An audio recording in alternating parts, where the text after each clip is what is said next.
TikTok,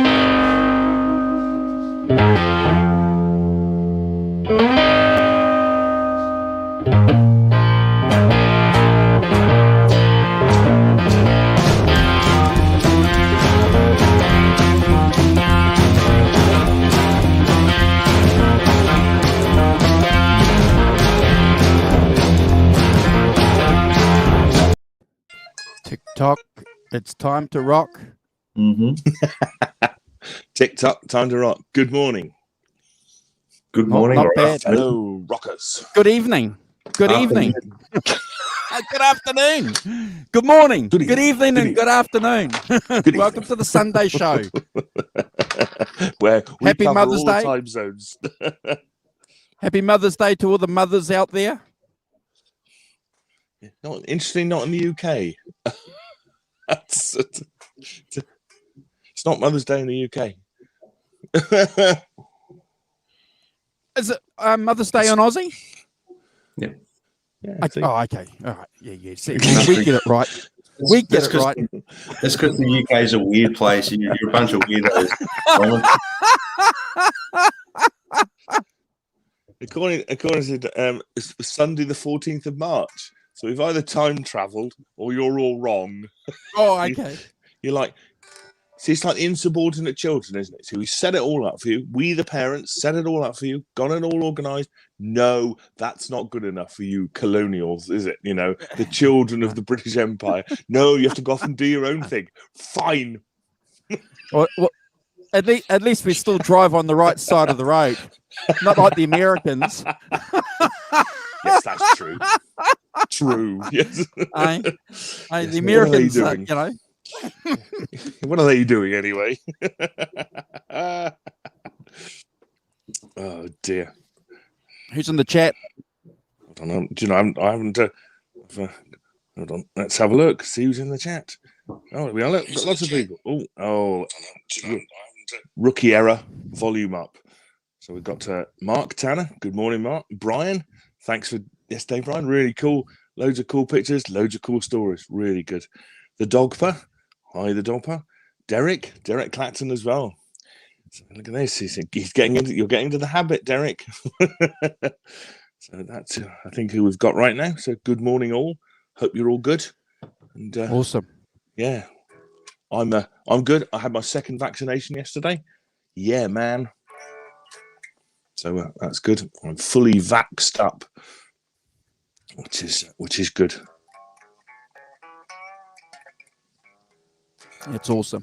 Yeah, it's awesome. And a fantastic show with Alan Garber yesterday. I'm going around again. I'm going around twice. Well, because it's so densely, there's so much detail in there, sort of, you know, and I'm amazed the stuff about the tuning, you know, but about that kind of like what sort of micro tuning really between you know, to get us just amazing, really. Did you guys know that? Or is that sort of common knowledge? Definitely knew that he used different tunings, but I wasn't. I'm glad that you know, Alan's done the research on that, because I was unaware of exactly some of those facts. I knew that, you know, it's very hard to play along with any Van Halen record because it can be a slightly different tuning, but he's obviously done the hard work and the study, and that was an amazing show, Alan, if you're watching. I'm sorry that I wasn't able to be part of it, but I was just saying to Andrew in the chat before we came on here, a good thing it was just the two of you, because we got a massive in-depth, you know, uninterrupted type conversation, which was very insightful and very inspiring. And I think his shout out at the end too was you know, very humbling for the show. You know, the fact that he congratulated us on the fact that we keep focused and tight, and you know, we go off on tangents obviously, but you know, that's nice because we do prepare ourselves, don't we? We do have conversations about where we're going and what we want to do. And you know, we appreciate that when that's acknowledged. But to be fair, when I first discovered the Johnny Bean show, I went back and watched a lot of his earlier videos, and there's a couple of videos on Johnny Bean's show where Alan mentions this tuning scenario thing, and kind of sparked my interest because I didn't get it. But I got it yesterday, if that made any sense. So, that's why I'm going around again, because I didn't. Yes. I'm not sure I entirely got it the first time. It seemed to be micro tunes, not like sort of massive. I'm now going to tune my E string down to C kind of thing. Seemed to be so much more micro. Have I got that right, or I missed the point? That's why I'm going again. No. I think you're right. I think you're absolutely right, and I think one of the great things too that he mentioned a couple of times, and this is absolutely respectful to Eddie Van Halen because he's a huge influence behind us all, is that he said this Eddie Van Halen guy isn't this freak alien from outer space. He's a guy that knew exactly what he was doing. Everything was worked out and planned. It wasn't just like he plugged in and played. You know, it was. And that's kind of pleasing to know, you know. So obviously he still had a gift, clearly, but he worked hard. He worked hard at his gift, which is what Alan was sort of saying today, which made a lot of sense. And so that was it. Was I was driving along, listening to you guys having a chat, and my mouth's just dropping all the time. Going, wow, this is unreal. So. Yeah. What did you think about his conversation where he said, you know, that Eddie always, after he does a solo, does a dive, you know, and we think, oh wow, this is great. This guy's set, you know, doing it to be cool, but he's actually putting his guitar back in tune. Yeah, it makes a lot of sense, and I would never have thought of that. But I have to say, like, listening to the first two records, you really hear him doing it a lot, and that's resetting his strings. And now that I've listened to like Van Halen 1 on the way home this afternoon in the car, I just thought I'll put Van Halen on and I'm going to listen now and try and relate what Alan was saying to the record. And sure enough, yep, you can hear it a lot. So I did the same thing. It's eye-opening, and this was wonderful. Also, Alan, at some point, I'd love to talk to you about the Jimmy Page thing with Led Zeppelin, because I'm pretty much the same as you. I think I'm a bigger Led Zeppelin fan than any band when it comes to a band. You know what I mean? So he's coming on. We're going to get him on to do all that. Don't worry, bros. He's coming on. As well, Yeah. Simon, you and I have to really stay quiet and let Alan talk. Oh, it's fine. I'm more than happy to. I'm more than happy to light up a big cigar and sit in the reflective glory of Alan as he, you know, digs into things that I've never dug in a way. No, absolutely not. It's fascinating. No, I'm good. Even the tuning thing, like he was talking about with Ed yesterday, I don't know, maybe Alan will probably clear this up, but I've noticed that with Jimmy Page as well. Yes. Yeah. He's definitely into, well, Jimmy Page's into alternative tunings as well, isn't he? I'm proper alternative stuff. That is right, though. I mean, does he do the kind of micro tuning as well? That's what I'm saying. We'll find out. Aside from alternate tunings, from the alternate tunings, I mean, like micro tuning and like I know, and then putting things into perspective with, you know, where certain songs like Song Remains the Same, I think they actually sped that up. I'm not sure, but I'm not sure. Like, of my knowledge of that would be very limited compared to Alan's. So maybe there's all these little things that I want to ask. But I was there. And then, like, everything kept popping in my head. What about Heartbreaker solo? How he's gone in re-recorded and it's a little bit out of tune compared to the rest of it. And all these little things, I'm sure Alan will just be like, all this information. Yeah.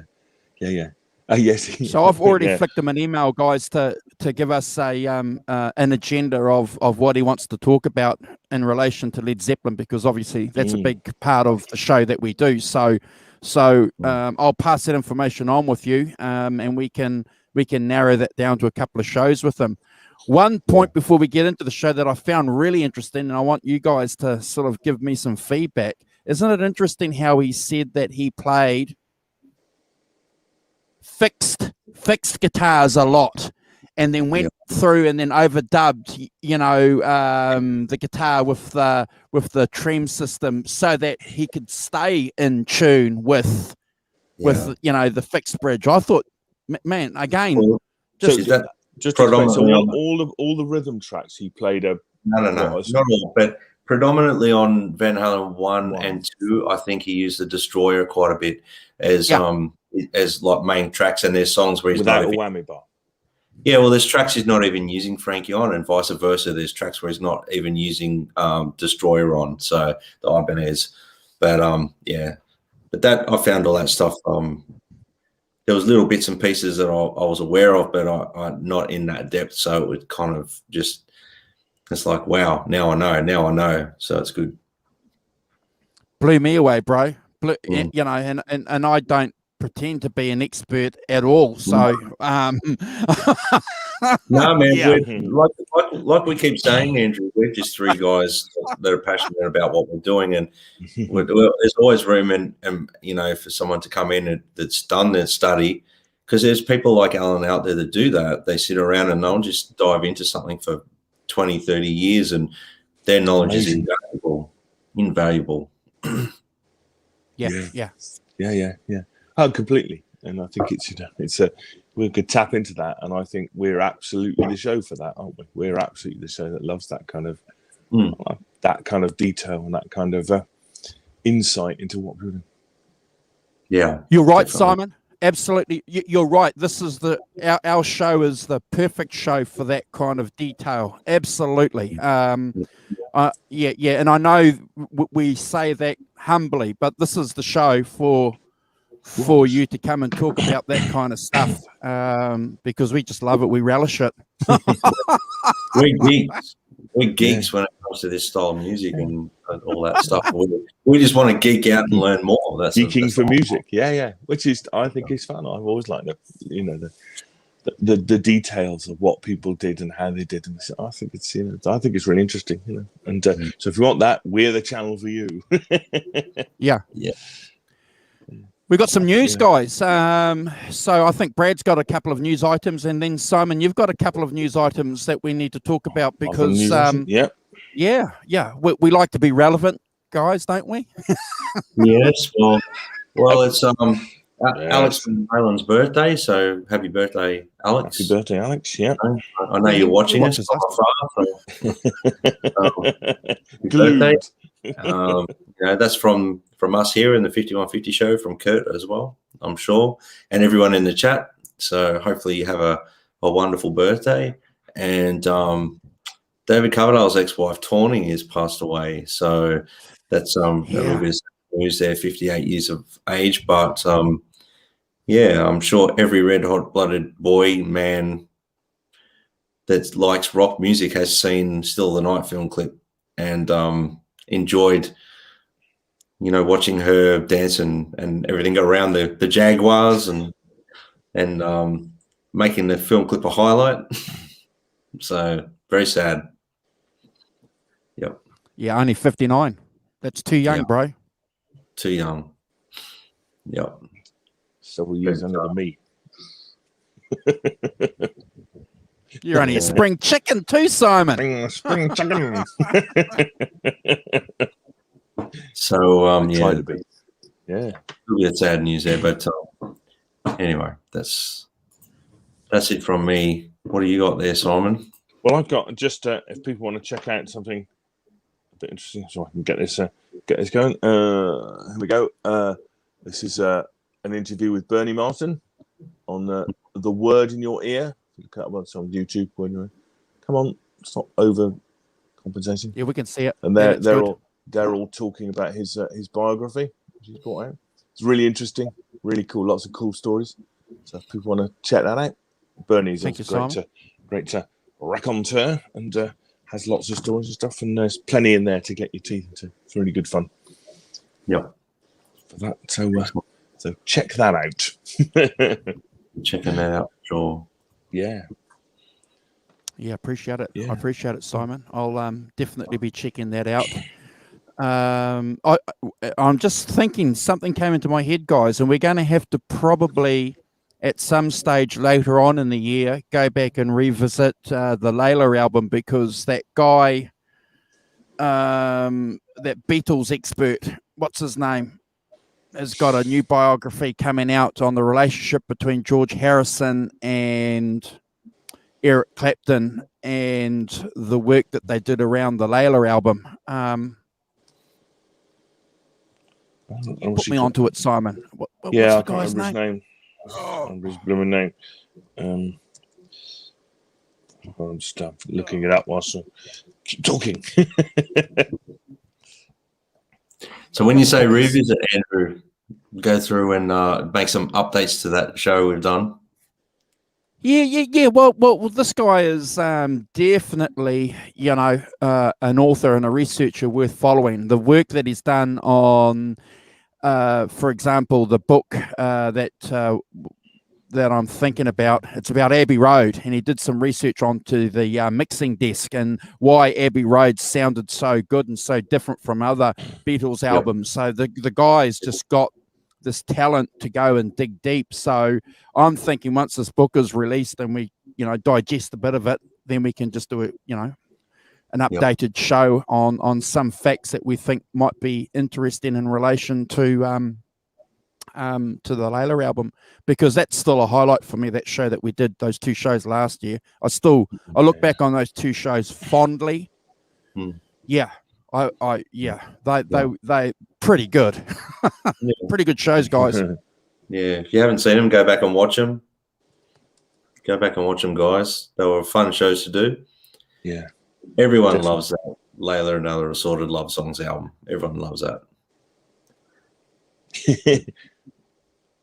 We're just trying to get the author. Hold on, guys. I've got his book here somewhere. I'm trying to find it. Yeah. I can't remember his name. I can remember anyone's name. Kenneth Womack. Kenneth Womack, that's right. Yeah. Outstanding author.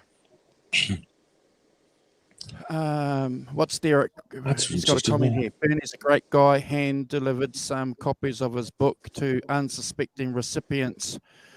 Wow. He's bringing himself. That's pretty cool.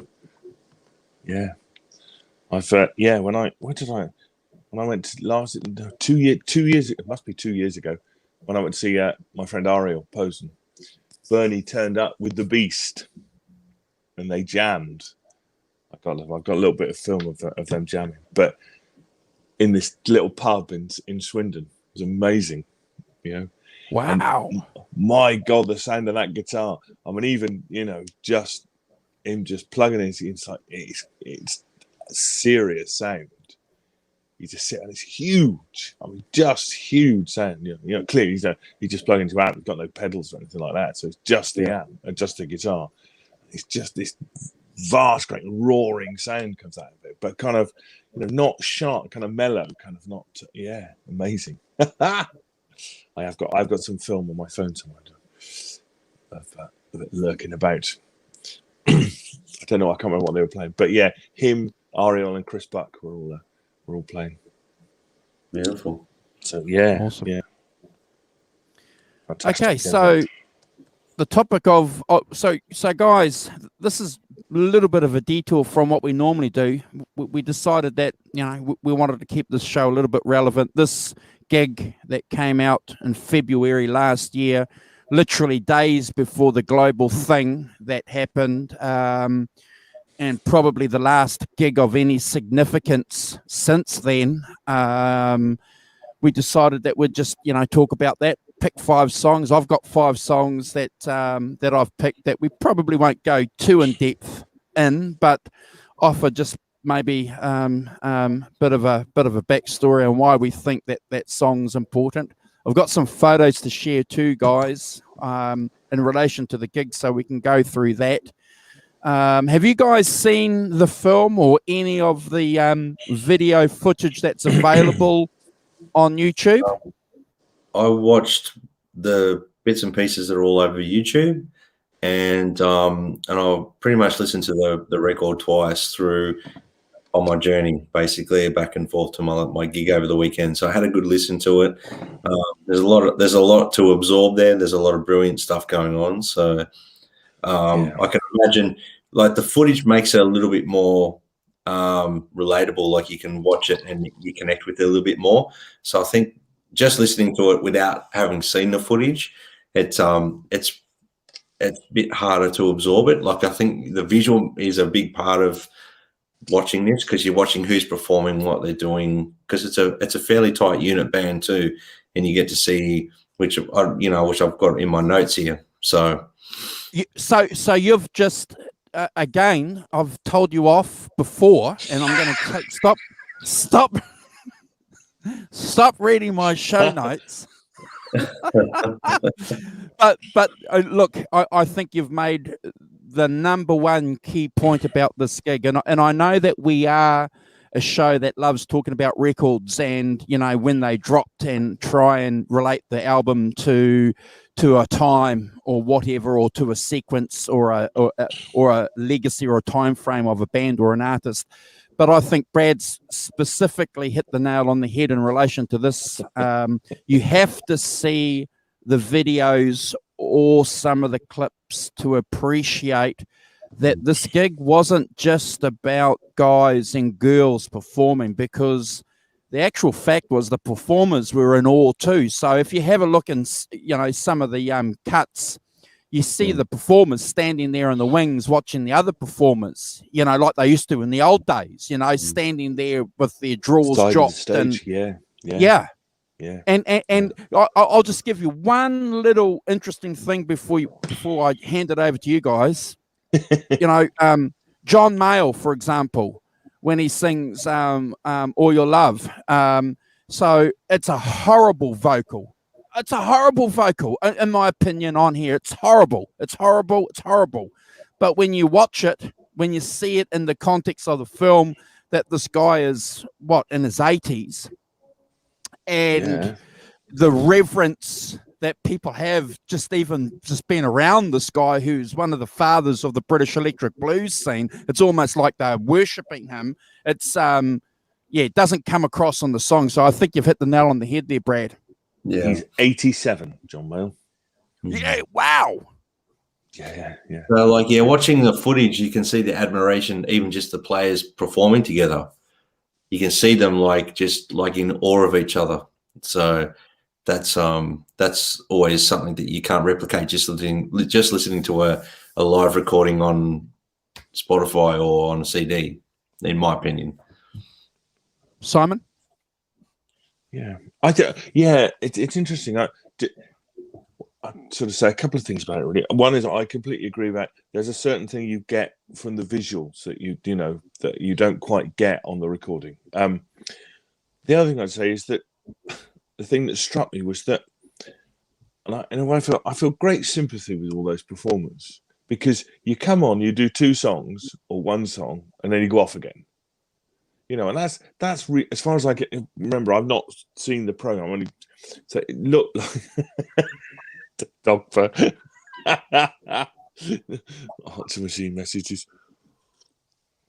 Lovely, the dogper. Sleep well. But I was thinking to myself how difficult that is, because you don't, I don't know about you guys, but it takes me 3 or 4 songs to get into the performance. To have to go on, do one, and and then kind of seemingly go off again. I presume that's what's happening there. They're swapping around people and stuff. I don't know whether they stay on. I couldn't. As I said, they go into the wings. They go in the wings. They do go off, and yeah. That to me would be quite difficult. To do that. Come on, play one song, and go off again, and then come on later and do another one. It's I think that's that. So I take my hat off to them for doing a fantastic job, because I think that's really difficult myself. Yeah, I just have to do a special shout out to Mick Fleetwood, because again, if you guys get the CD or the album, there's a lot of information in here to read through and go through. And as a music fan, as a Fleetwood Mac nut, I can see the reverence and the respect that Mick Fleetwood has for Peter Green. It's obvious, guys. It's there. He just and if you have a look at our screen, I'll just drop us all out. So just hold on.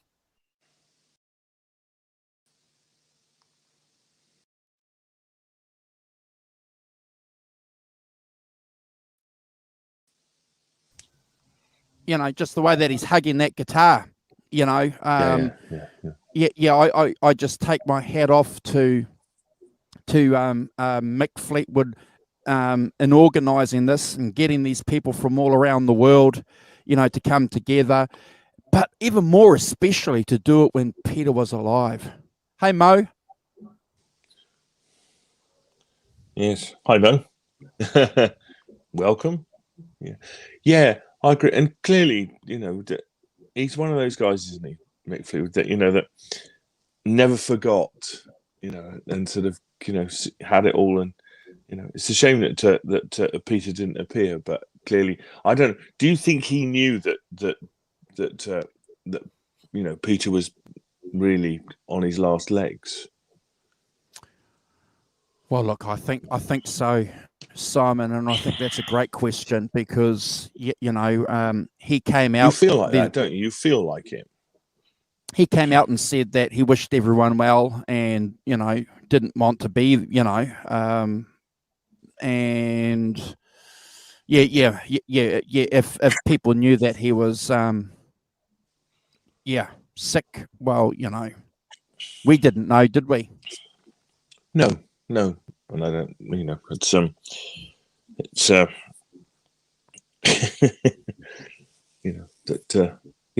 is one of the questions. Do you think? Well, I mean, the other thing is, of course, that either he had a long decline, because I must have taken a while for Mick Fleetwood to set that up, get a venue, get all those people so that they're available to turn up. A couple of years. Yeah. So, I mean, you've got to go back a couple of years to, so I think it's probably more fortuitous than linked in any way, to him dying a few months later. But, still a great thing to do. And I think,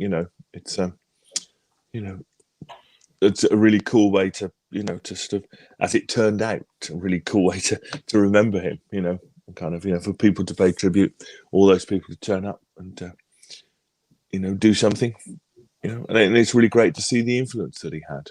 And clearly he had massive influence, but, it's kind of, I don't know about you guys, I feel it's a bit overshadowed by Clapton, who isn't, but, but actually his influence spreads far and wide, and it's really nice to see the people who have. Yeah, and the words that these, like I say, guys, if you get the CD, spend the $20 or $30, it's worth having. We all talk about, the words, the garble, or whatever, the fluff that comes with it. So yeah, well worth checking out. So the first song, is that biographical stuff? Sorry, Andrew, is that biographical stuff, or is there kind of more? Yeah. And Mick Taylor's opinion on the artists that are covering the songs too, which is pretty interesting. So what you mean, Mick Taylor from That Pedal Show? Sorry, Mick Fleetwood. Mick Fleetwood. Mick all Fleetwood. These Taylors, all these Micks in my mind. There's a lot of Mick Taylors. Yeah, Mick Fleetwood talking about the artists. Right. Yeah. Cool. His reflections. Yeah. It's well worth checking out. But I have to echo everything that Brad said. I'm glad that I saw the film first. I was buzzing, and I heard a couple of the songs, obviously, because I've released them over the last 6 months. Did not appreciate what. Oh, okay. No, I'm jumping the gun. The first song, guys, that I've picked that I think is remarkable is Rattlesnake Shake. Steve Tyler and Billy Gibbons. It's a match made in heaven. And I think that video footage is available on YouTube. I think it is. If you guys haven't seen it, it is. Yeah, it's one of the ones that is. Yeah. The interplay between these two guys, the way that they're just playing, the way that Billy is just singing, and again, it's not his best vocal performance, but in relationship to where they're situated in a live band situation, it's remarkable. And I'll get some of the photos up. You know, he's got that guitar hung really low, hasn't he, guys? It's just both of them are oozing cool. Steve Tyler, you know, he just can't help himself, mate. This guy can't. He must be OCD, Steve Tyler. He can't. He's just all over the place.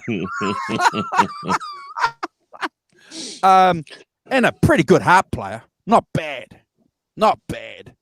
Standout track for me, Simon. Well, my first track is, interestingly, the first one, Rolling Man. Awesome. There's one thing that I'm a sucker for, and that's that kind of time change thing they do. You know, in the kind of the chorus. I love that. You know, you get that swing bit, and then you get the bit going on. I'm a sucker for that.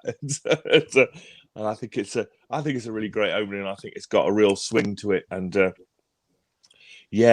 love it as a track. It's got some real verve, and I know Rick Vito's not the most famous of people on here, but I think he does a fantastic job of doing it. Rick Vito. Okay, so I'm glad that you picked that song, because Andy Fairweather Low is the other guitar player. Yeah. And the cool, you know, these guys, you know, Rick Vito is just, phenomenal. It's a shame that he's not more known. Yeah, Brad? I mean, I didn't really know him too much. Well, for me, obviously I watched a lot of the video footage I could find, but I listened to the whole CD, so I've heard all the material. And despite the fact that I have seen the video footage over some of the other songs, I have to pick it because it's probably one of my most favorite, you know, Peter Greenish sort of vibe songs. Oh Well, Part 1. Yeah, and I absolutely love the energy that they've put into this monumental song. I think Steven Tyler is amazing. He always steps up. I've put in my notes exactly what you said about he's just full of energy all the time, and it's like he just puts himself 100%, 110% into the song. Like I love Aerosmith, and a big part of that is because Steven Tyler, he's a front person and an amazing vocalist. And in front person, saying front person, meaning he's a wonderful entertainer. But I think it's because, have you ever watched the making of Pump, the Aerosmith record? Yeah, if you know what I mean. Yes, if you watch that, you've got to check it out. And I won't spoil it for you, but you'll understand what Steven Tyler's like from watching that. But he puts himself into the performance. But I have to say, Billy Gibbons is like the coolest guy ever. Like he's a badass guy. You know, he's so cool. I love their vocal arrangements together, the way they arrange the song. And Steven Tyler, Billy, like the way they sing together sounds great. It's their voices almost complement each other. And I would never have thought that in a million years, honestly. Well, the reason why that's right, they do a line in a line, don't they? Yeah. The reason why is because you know I don't know music theory, so but Tyler is singing a little bit like this, you know, and then you've got Billy going talking like that,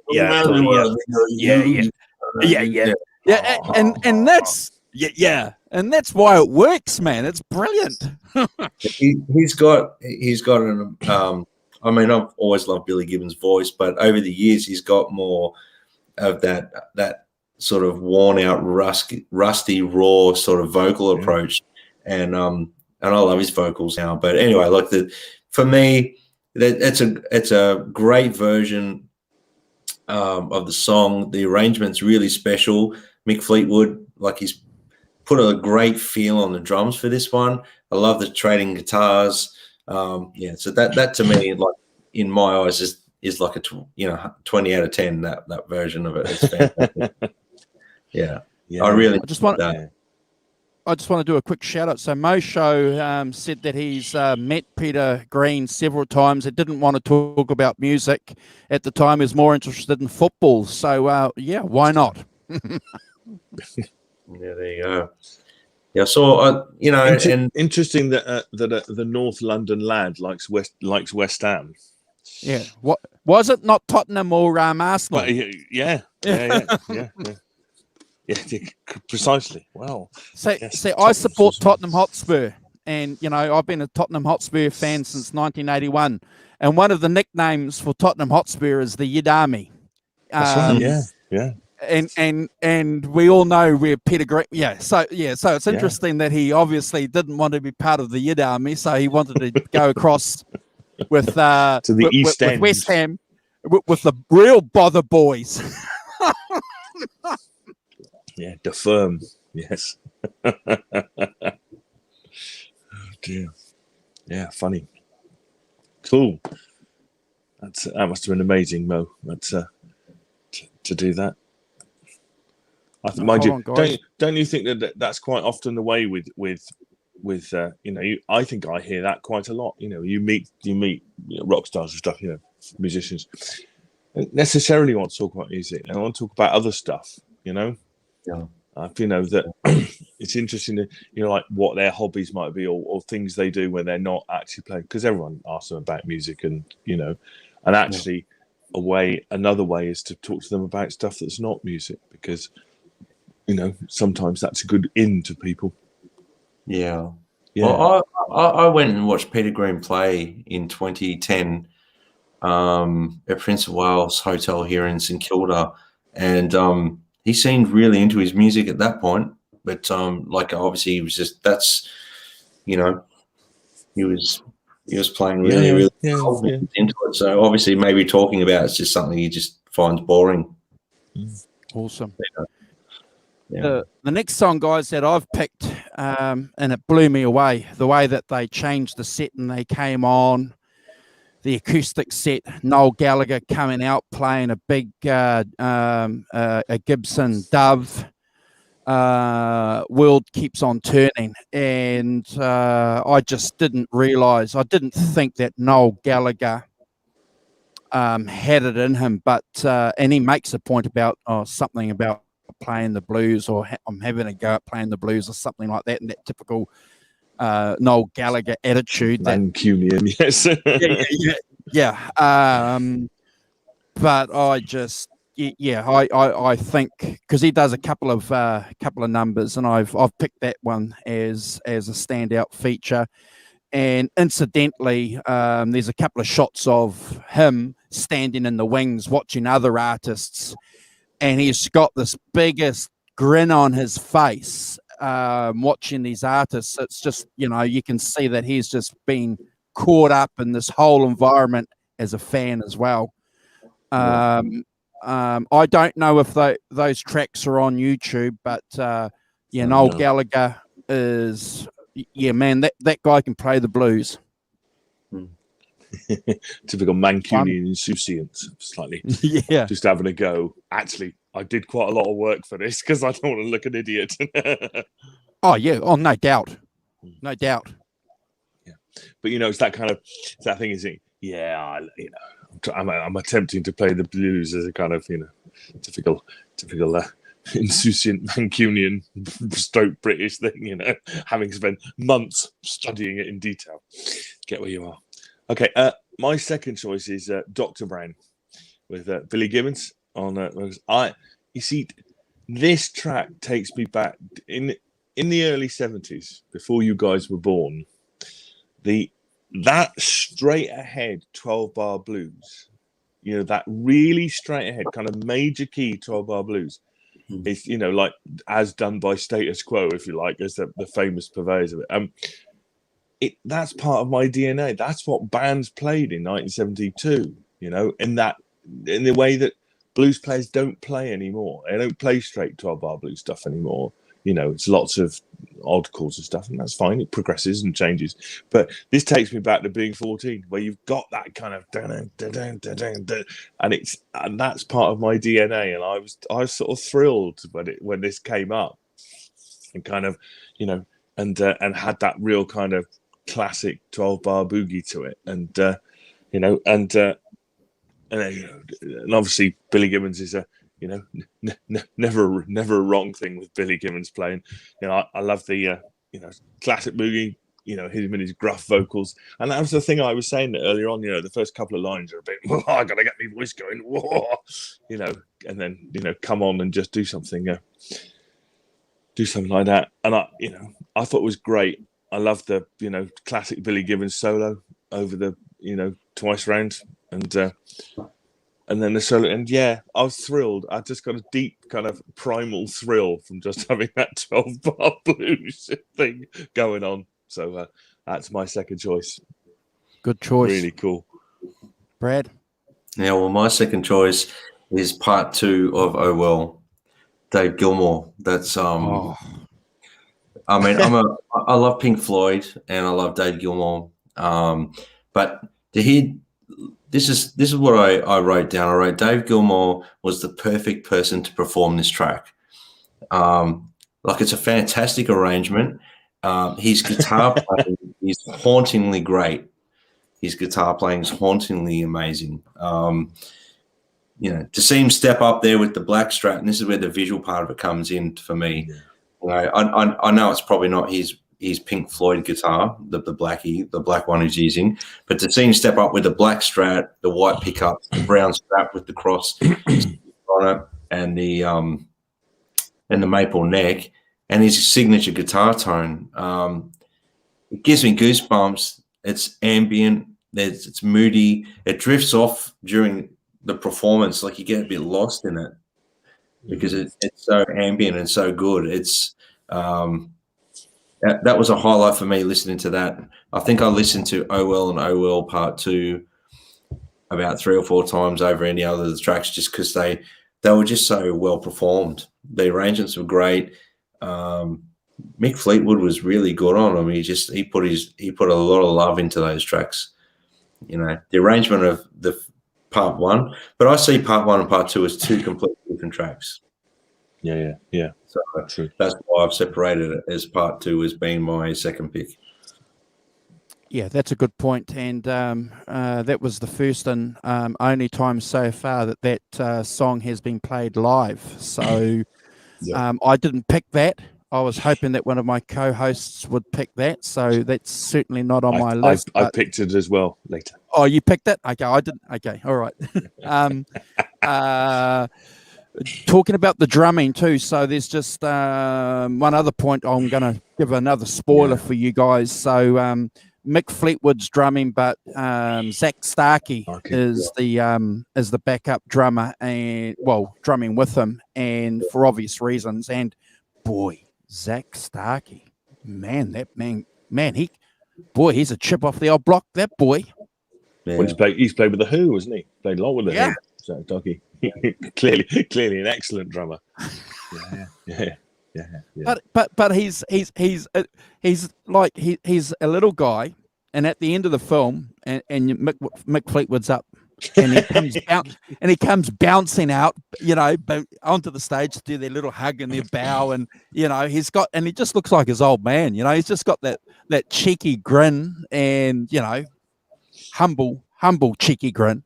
Yeah, I mean, I think that's one of the things I miss from the visuals is who else is playing. Kind of, I couldn't, because I haven't got the record in front of me, so it's working out who. And I know Andy Fairweather played, but you have a list of people, but who the backing musicians are and what they're actually doing on particular songs is I've yet to work out. I was going to ask you some of these questions, like who's the organ player and who's the piano player, and these things, because I couldn't tell who they were.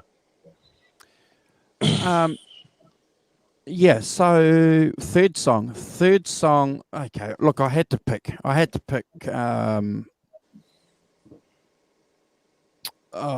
Tim Finn, Man of the World. Neil Finn.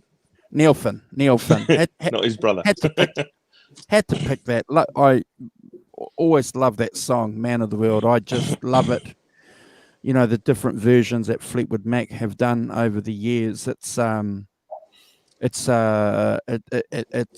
song that Steve Anderson likes to talk about. It's hair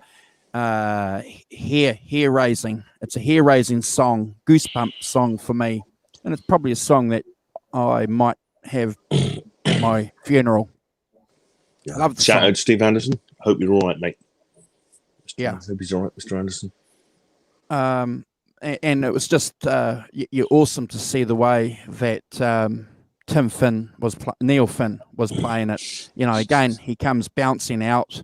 I've seen him in concert a couple of times, and he's a little bit, bit quirky, but does a fantastic version. Love it. Yeah. Sorry, is it me next? I can't remember if it's me next or you. Yeah, I've lost me. Well, I'd like to pick Man of the World with Neil Finn. Because I agree entirely. He's got that kind of world weary kind of thing, you know, that he can do it. He's got the right amount of age and the right amount of that world weary thing. He really does the song justice. I thought it was a fantastic version of it. Beautiful. You know, I think that he sings beautifully and he plays it, and it's a beautiful, as you say, a beautiful version of it. And yeah, I know what you mean, Derek. Yes, not straightforward blues, but a fantastic song, and with a proper kind of message to it and things, and and so yeah, absolutely picking that too. One of my favourites. Awesome, Brad. Well, my next song is "Need Your Love So Bad." So yeah, I'm just looking. Is that part of the that's part of the DVD as well? Is it? Yep. Yeah. Your Love So Bad. Yeah, Johnny Lang. Yeah, Johnny Lang on vocals. I love this performance. It's an epic song for me. I've always loved hearing Fleetwood Mac perform this. I've loved hearing Gary Moore perform. I love hearing this song being performed, and I think it's a unique way that Johnny has approached this one. His vocals are outstanding. The way he articulates and the dynamics of his emotion behind his singing is outstanding. I used to like Johnny Lang as a kid, like when I first started learning blues, but I don't know what happened, whether I just slipped off it or the Kenny Wayne Shepherd, Johnny Lang thing that slipped off all that. But I haven't really sort of followed him too much over the years or know what he's up to. But I was actually quite impressed with his vocal ability. Seems to have matured quite a bit, and his guitar playing seems to have matured quite a bit from what I used to listen to. But fantastic performance. Goosebump material. Yeah, this song gives me goosebumps, let alone who's performing it. But I think he did. He articulated the emotion in the song, in his delivery of it, vocally and on guitar. So I found that was the next highlight for me over the performances. Oh, look, I agree with you. I think one of the standouts is his contribution to the back line, because he's playing the whole time, all the way through, and the way that he sings. So his singing technique is quite interesting, because he doesn't sing he sort of sings like this, and he had throat problems too, apparently. So he seems to be over his throat problems, but what a hot guitar player, man. Look, again, I agree with you. He's fallen off my radar for a long time. But a hot guitar player, plays a Telecaster. Yeah. He's got some tape there holding one of the pickups in place, a bit of gaffer tape, so his axe is definitely a performing axe. I agree with you. It's I haven't picked it though, but I agree with you. Standout performance. Yep. The next song, guys, that I've picked, and it was just wonderful. It was wonderful seeing Jeremy Spencer walk in, and again, it was almost like everyone had stopped for about 2 seconds, and Jeremy just walked in. Again, this big smile, plugs his guitar in, and he just gets this monster tone out of it, playing slide. It's fantastic. The Sky is Crying. Oh, that's the song that I picked, and just the delicate way that he's got the slide. And again, we talk about the fact that we love the way that they get these close-ups on the playing, and we can sit and watch that all day long. We don't want crowd shots. We don't want to see the girls in the crowd. We want to see what those fingers are doing. And we get that the delicateness of his playing is phenomenal. Loved it, Simon. Yeah. I chose it as well, to be honest with you. I think actually it's the highlight of the thing. It is the highlight. Yeah, I know. Yeah, shock horror probe. I agree. I think because he hasn't clearly they've not played together for 50 years. I think there's a poignancy to it, but I couldn't. I think it's such that, as you say, that beautiful kind of slide thing, but really delicate and really just it's not this going on. There's just this minute kind of flicker around the note, isn't it? So you just get a tiny kind of bit of movement back and forth. I thought it was absolutely beautiful. I think that kind of really delicate playing, and emotional playing, brings it out. I thought it was fantastic. As I say, I think it's probably the highlight of the show because of that, because there's that not because they haven't played together for years, and he clearly has, clearly hasn't been around doing much since then. But yeah, for me, absolutely fantastic, and what, as I say, for me, the emotional highlight probably of the record was that, and amazing. And I think could I shout out to Mr. Wyman, great bass playing on that as well. I'm going to have to interrupt you, mate, because we don't want to get into trouble. I don't want us to get into trouble, but I think we. Has anyone got the air raid sign? We had the air raid sign yesterday. Oh, Kurt's got the air raid. Okay. We've been raided by the Johnny Bean Show. Yeah. we must say so. Johnny Bean raid. Morning, all right, thank you for the raid.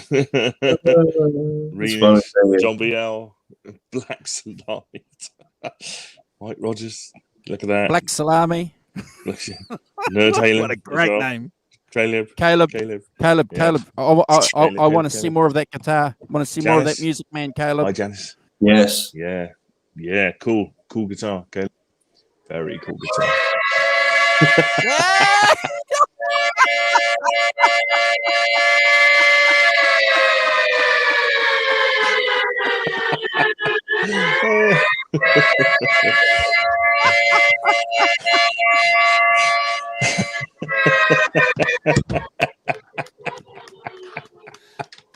There you go, Johnny. Yeah, there we are. Well done. Fantastic. Well done. Beautiful. I had to do it. Oh, fantastic. Look at that. Hashtag Johnny Bean Raid. Hey guys, if you guys are in the chat, please remember next Saturday, which is Friday evening, I think North America time, we're going to be doing the T-shirt draw for the 5150 show. So hit the notification button. So when we go live, if you jump into that, you get a good chance to win a T-shirt because everyone that's in the chat goes into the draw. So if you want to do that, get a free T-shirt from the show, please do. Yeah, awesome. Fantastic, yeah. And part one of Van Halen 1. Yeah. That's it. Who did I interrupt? Vaguely me, but I think I'd come to the end pretty much what I wanted to say about The Sky is Crying. As I say, for me, the emotional highlight. DVD. DVD. DVD? DVD. There we are. DVD. Yes. What's so funny about a New Zealander, an Australian, and an Englishman saying DVD? Because clearly that Jay Hannon, he can't say DVD. He attempts DVD with an English accent, and frankly fails utterly. Fails. Failure. C-. Must try harder. Say DVD. DVD. How does an Australian say it? DVD. DVD. DVD. DVD.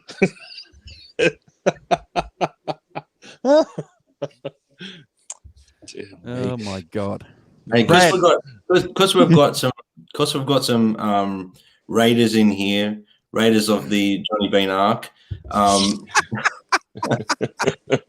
someone confirm or deny whether this is an actual Alex Van Halen Instagram page, or if it's someone just done because it's Caleb official? will know. Surely Caleb will know. Caleb. Well, it doesn't have a tick. That's what I mean. I would have thought Alex Van Halen would have a tick. Yes. I could be wrong. Got to have a tick. Oh, Johnny's saying that's him. Yeah. That is him. Is it Johnny? Okay. Maybe you got to have a certain amount of followers. I don't know. Yeah. But yeah, I think, is this the first time we've actually heard anything from Alex since he departed? Yes. Yeah. Yeah. Oh, well. Anyway, a bit off topic there, guys. Sorry about that. That's right. Yes. Well, I thought while the Raiders are in here, we might as well bring that up and get confidence from the experts. Now they'll know. Neanderthal's saying it's legit. So yeah, he's a music insider. And Johnny and I think even Caleb said it. So yeah. Fair enough. Carry on. Where are we up to? So, I was just finishing talking about the skies crying. Completely lost since the raid. That's right. It's your go, Brad, for song number 4. Yeah. I have to sort of touch on what you said with Dr. Brown. That's my next one I picked there. It's a great rendition of the song. Great feel. It's the way they've just Mick Fleetwood's put a great feel on it. Billy Gibbons, man, his voice is gritty and seasoned. He's just got that swagger and attitude that not many people have got these days. Artists have got anymore. So his guitar playing's all class, and that was probably my next pick. I know you picked that one too, Simon, didn't you? Yeah. Dr. Brown, yeah. So yeah, I really, really enjoyed that. I gave that a few extra spins, definitely. Yeah. Okay. Caleb says it's confirmed as well, so must be. Yeah. Okay, guys. So. My fifth song. There was some difficulty in picking my fifth song because clearly we couldn't pick 10. I had to pick the Green Manalishi. I had to because Kurt gets a lot of dislike from a lot of Fleetwood Mac fans because I just don't think they understand the reverence that he has for the music and for the guitar that he owns. And we'll show some pics soon. He does the song justice, the way that he's jamming there. I think that clip's on the internet too. The way that he walks in, again, guys, I just have to put that into perspective. He walks in with his wife. The camera follows him because obviously he's a big star. He walks in, around behind the stage there. And yeah, it's phenomenal. And yeah, I agree. It's a standout up there with the Jeremy Spencer part as a highlight for me on the DVD. Yeah. And clearly, yes, coming in with Greenie and playing Greenie there. So, yeah, really cool. Yeah, I know what you mean. He does get a lot of stick, doesn't he, Kirk Hammett for whatever for things, wild pedals mainly. But fair enough. I think, as you say, Andrew, I think that clearly, he holds high esteem and that guitar in high esteem, but wants to come out and play it. Yeah, there we are. See, beautiful. Is that his gear? Is that Hammett's gear? That's not Kurt Hammett. I was going to say that's someone. That's someone pretty famous. Who? Tell me who. I can't tell you who it is. I'm no. Come on, you should know who that is. Who's got the? I don't know. It's not Billy Gibbons. I wish it was. No, it's not Billy Gibbons. I don't know who that is. I'm zooming in. I still don't know. Come on. Put me out of my misery, for goodness sake. So unfair. That's our co-host. That's our Is that co-host. you, gig. is it? That's how you ordered kit, is it? Wow. That's- Of course That's it my is. ring from last night. Yeah, Oh, fantastic. sent it through to Andrew. Yeah. He wanted to share it. Sneaking it in. So you weren't playing Peter Green then? No, Look at that. that was Proper during auditorium too. Yeah, that was during pack up. I had to get the mandatory office shot. You know what they call last night's office. Last night's office. Yeah. Cool. Yeah, it was a great gig, fun gig, great crowd, and it's nice to be playing to crowds again. I think, Yeah.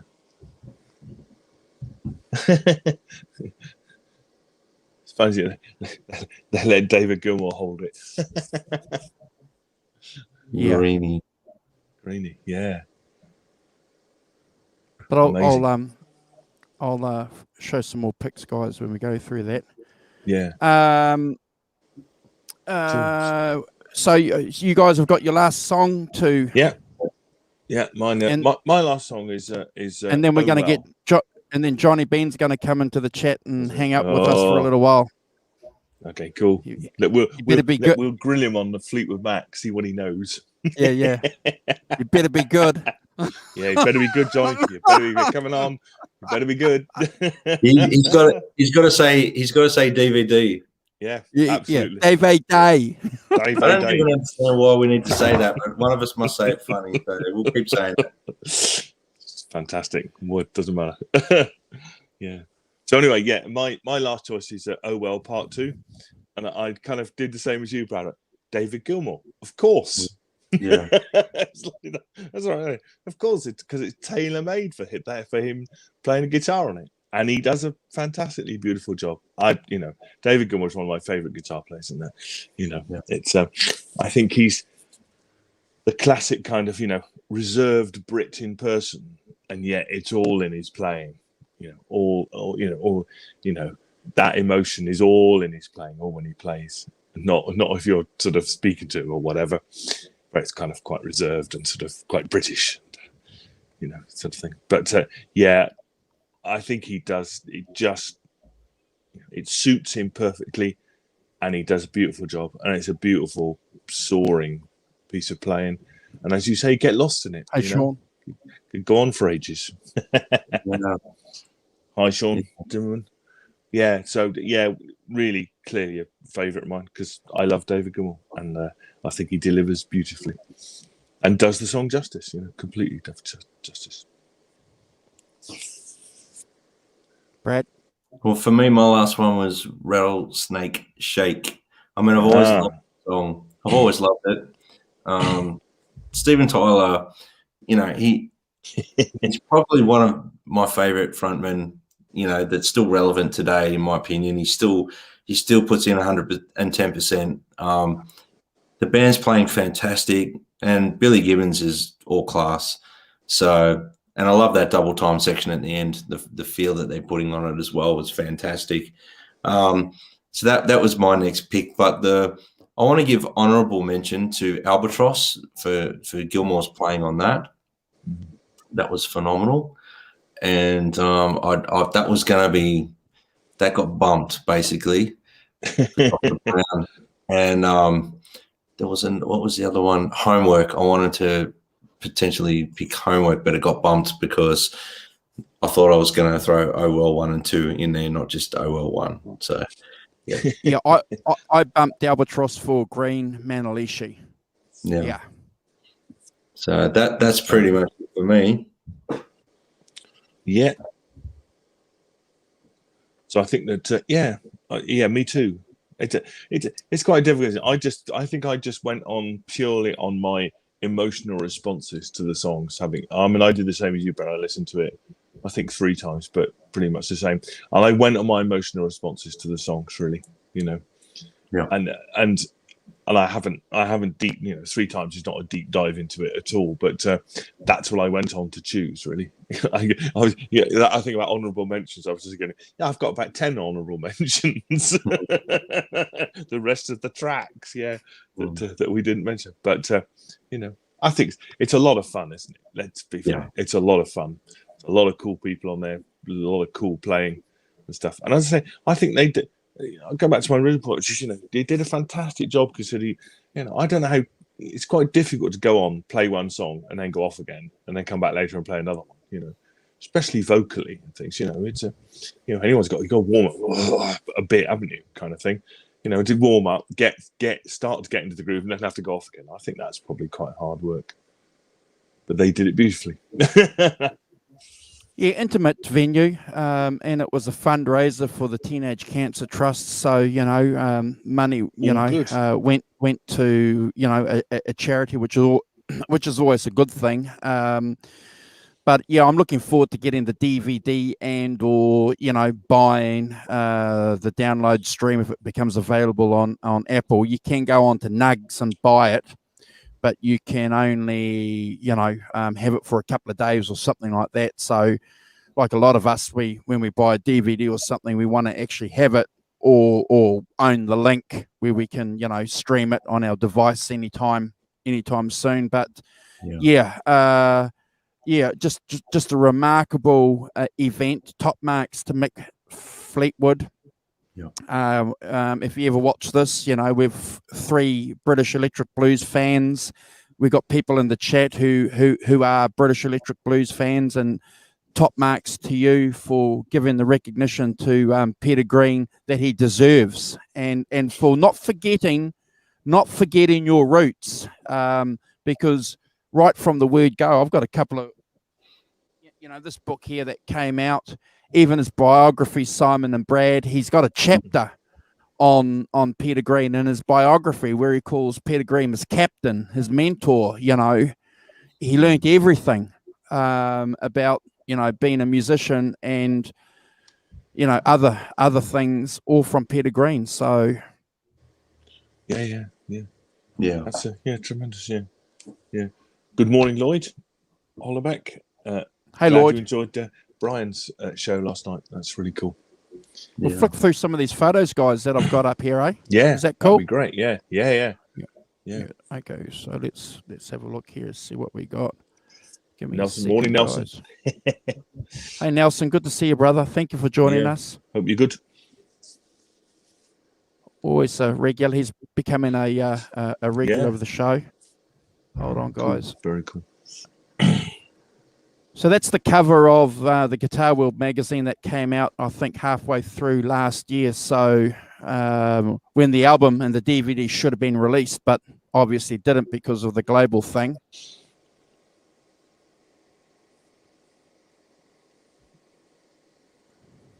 Yeah, very cool. Yeah. Oh, right. So this is a series of photos with various people with Greenie, with the Les Paul. Yeah. Well, I have to say, Billy Gibbons looks far more comfortable with that guitar in his hands than what Kurt Hammett does. Don't start the Hammett bashing. Don't you? I'm joking. I'm joking. Really? No, that's a $2 million guitar he's holding. Look how pleased. Yeah. What? Like he hasn't got one himself? No. Well, someone offered Billy $5 million for his Pearly. Pearly Gates. They could buy 2.5 of those, mate. Yeah. See, it's only worth half the money. Crazy, isn't it? It's, yeah. But yeah, he does look pleased, doesn't he, Billy Gibbons? That's a man who looks pleased, doesn't he? Fantastic. And that's a lovely shot, isn't it, of Mick Fleetwood? It's a lot in that. Yeah. Yeah, fantastic shot. Yeah. I wonder, did he just do it? Do you think, did he just, the photographer just caught a moment? Amazing. And, So we were talking about typical pose. We were talking about this in the green room, guys. That if Gary Moore was alive, no doubt Gary Moore would have been at that gig. Yeah, 100%. 100%. And we all know his tribute to Greenie, Blues for Greenie, was probably, in my opinion, one of the greatest tribute sort of things I've ever heard. So it's amazing. Well, he's done 2 outstanding tributes. Blues for Jimmy is outstanding, and Blues for Greenie. So he was just an amazing musician, just outstanding. We've got to do more on him too. We've only done a couple of shows on Gary, guys. Yeah. Yeah, we need to stop getting sidetracked. Yeah, sidetracked with this modern stuff. Yes. So that's Greenie there. That's not a reproduction or anything. That's the proper. That's the proper Greenie. Wow. Yeah. Clearly the scratches and everything didn't devalue it too much. No. No, I was just thinking that whenever I see scratches on these, there's that Joe Bonamassa story, isn't there, where he gets a 59 list fall, and somebody he knows says, every time you put a scratch on it, that's $1,000 off it, and he's like, so if I put 250 scratches on it, that means it's not worth anything. Well, clearly not true, is it? Yeah, that's an outstanding performance, Kurt. He did a pretty good job. He does a good job, doesn't he? Yeah. Yeah. And there's the man from Texas. Look at that. The Texas Heartbreaker. Got to get some trousers like that. With a sort of with a SG body and a flying V neck. Yeah. Yeah. Cool. He's always got the cool guitars, Billy. Slung low. I've said it on here before. I said it again. For me, one of the joys about Billy Gibbons is he'll seem to turn up and play, won't he? Got a gig? Yeah, I'll turn up and play. Whatever. And he's got a new album coming out, hasn't he? I saw a sort of trailer for it. Yeah, it was not the top. They're obviously clearly the other two having a rest. So that's Rick, Zach Starkey, and Johnny Lang. Got an interesting technique. He plays a lot with his fingers, and he holds his pick in his finger like Eddie Van Halen. Oh, so he's got that hitched round hand kind of thing. Yeah, interesting technique. And there they are there. And then you've got Rick there, and that's Dave Bronze. Dave Bronze. Mm-hmm. Who's the keyboard player? The guy out of the guy that was in Procol Harum. Gosh. Gary Brooker. And Christy McVie is playing. Oh, Christy McVie. Yeah. Hold on. We've got a rat bag jumping in. Right. Hold on. Right. Hold on. I've got me. Right. Where is he?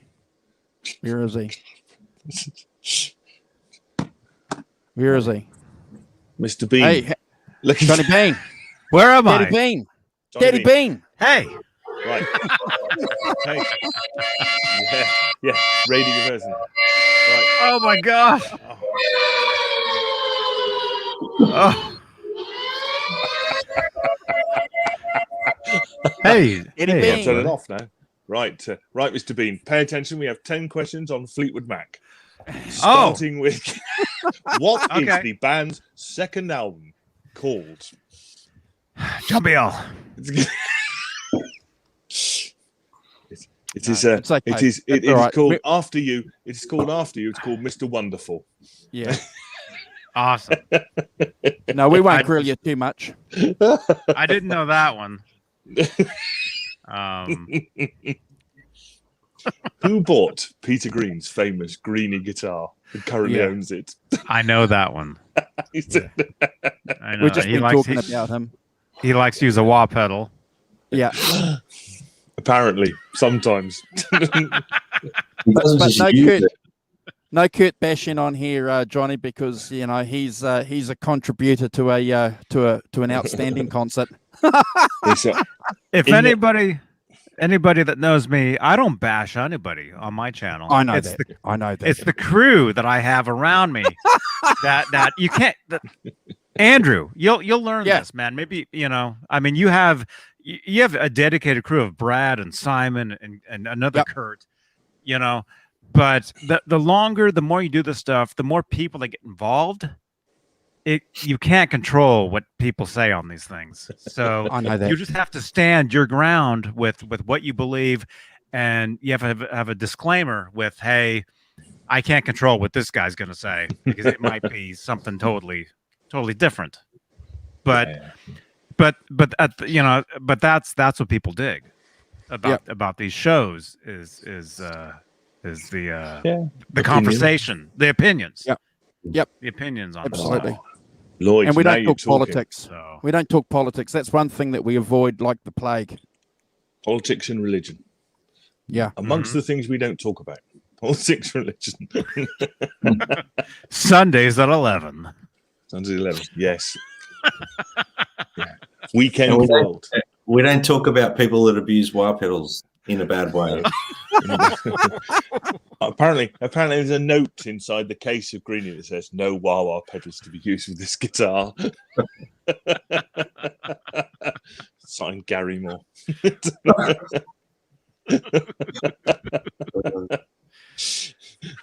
Man. I think. See, Lloyd. I think yes. Do you guys know John Martin at all? I'm sure you do. Johnny, do you know John Martin? Do you know who John Martin is? No. John Martin. Amazing singer-songwriter from the 70s, sort of Scottish, but not. But it developed a kind of that echoplex technique on the acoustic guitar. Amazing. Oh, cool. Yeah, check it out. Solid Air, or his most famous song is a song called "May You Never," which is brilliant. So I'm gonna have to check those out, man. That sounds cool. It's interesting. Yeah. It's kind of. He was doing that kind of spacey kind of atmospheric, with echoplex and stuff before in the early 70s. He had that sort of sound. It was kind of all his, really. It was really cool. He's a cool guy. And Phil Collins played on a couple of his records, but he played on Solid Air. Phil Collins, a number of people. Yeah. And what's he called? Danny Thompson, great bass player, great UK bass player. Oh, awesome. So check him out. Awesome. Yeah. I agree. And you had Brian on as well. Brian! Spalding. Brian Spalding and I, we go way back, man. Like years and years and years. And it has to do with Jason Becker, because the reason we would see each other was at Jason Becker's birthday parties at Jason's house. That's how that would happen. Yeah. Is that where you met him? Is it? Yeah, that's how we met, and then I think we met at the NAMM show one year, but mostly it was always at Jason's house or at something to do with Jason Becker, like a show, like a Not Dead Yet show, which is what Jason actually called his shows. That was his idea. For the guys who don't know, Jason Becker came up with the term "Not Dead Yet" for his benefits. But anyway, cool. That's how I know Brian Spalding, and it's great that we've reconnected. We've reconnected over YouTube, at least, because we've been Facebook friends for a number of years, whatever. But I appreciate the fact that you sent a couple of photographs. I think when we did the part 1 show with Brian, we flicked a few on and went through them. And he was kind enough to send some photos of you and other people at Jason's. He was even, I think last night we were looking at some again with Richie Kotzen as well. So, yeah, pretty cool. Very cool. Yeah. Ivanko wants to know, how is Jason doing? John, do you know how Jason's doing? I know he As had a bit of a health scare, didn't he? Yeah, as far as I know, he's doing fine now. As far as I've heard. Yeah. But yeah, he's amazing. I mean, Jason Becker, his family, his parents, his friends. You know, like I said, when I would see Brian Spalding, it would be at Jason's house for his birthday parties, and just the positivity, there's just the vibe around those gatherings is pretty amazing. And you don't really see a lot. You guys outside of that haven't really seen a lot of that, but somewhat recently, Jason released the Edward Van Halen videos of Eddie at his house when he came to visit to do the ALS. It was the Jerry Lewis, the telethon. Jerry Lewis telethon. Eddie did a thing with Jason for that. And then Jason's family had filmed Edward there at the house, and you guys have all seen the video, I'm sure. Jason told me about that video years ago. So I've known about it for a lot of years, but it was great to finally see it. And actually, I did see it before it was released. I got to see parts of it, like iPhone parts, like, hey, Johnny, look at this. Johnny, we're putting this out in a couple days, but check this out. And I got to see it. And I'm like, dude, that's amazing. You weren't there, Johnny, when it was filmed? No. I wasn't there. I was not there, although I knew about it back then. I knew like right after it happened, a good friend of mine told me, he's like, or maybe he told me before, or pretty much I knew right after it happened, I knew that Eddie had been up here and had done that. And I couldn't believe it because, 1996, Johnny Bean, Van Halen fan, was way crazier. Not way crazier, but you know what I mean? It was just like insanity compared to 2021 Johnny Bean, where now that's normal. Now it's normal for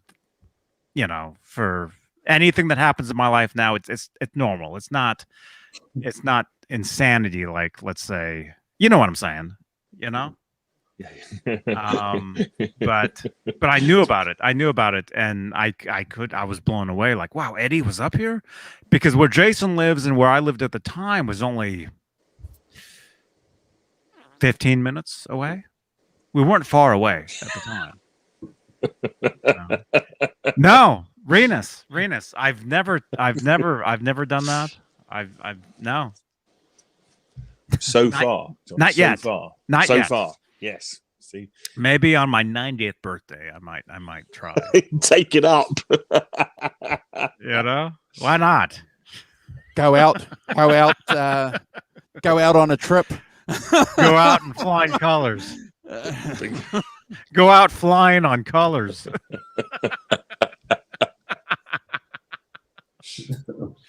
Wow, you guys got quite a crowd in here, man. I sent a lot of these weirdos in here for you guys. So. Thank you. Yes. No, appreciate it, Johnny. Thank you for fantastic. that. And we're just reminding them that if they hit the notification button next Saturday our time, which is Friday night your time, we're going to do a draw for a Van Halen t-shirt. So make sure, guys, that you're in the chat, because you got to be in the chat to win. You'll all get a number. We'll draw live, and you pick a t-shirt from the Van Halen store. The show will pay for it, and we'll get it shipped to you. Easy. Done. Easy peasy. Easy. Simple. Wow. Simple. Yeah, it's pretty cool. Yeah. And I'm working on setting up my little fake YouTube account so I can get in the door. Well, take some pointers from Black Salami here, because I'm sure he has plenty of them. That can't be his real name. I thought that was Renus by another name. Well, probably is. Probably. Possibly. Allegedly. It's not Warren. It's not Warren, is it? It's not Warren. Yes. No, he's Brad Cook's mum.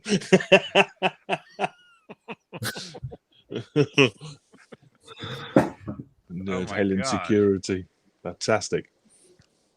They're all bonkers. Johnny, your gang are all mad. That's it. They are.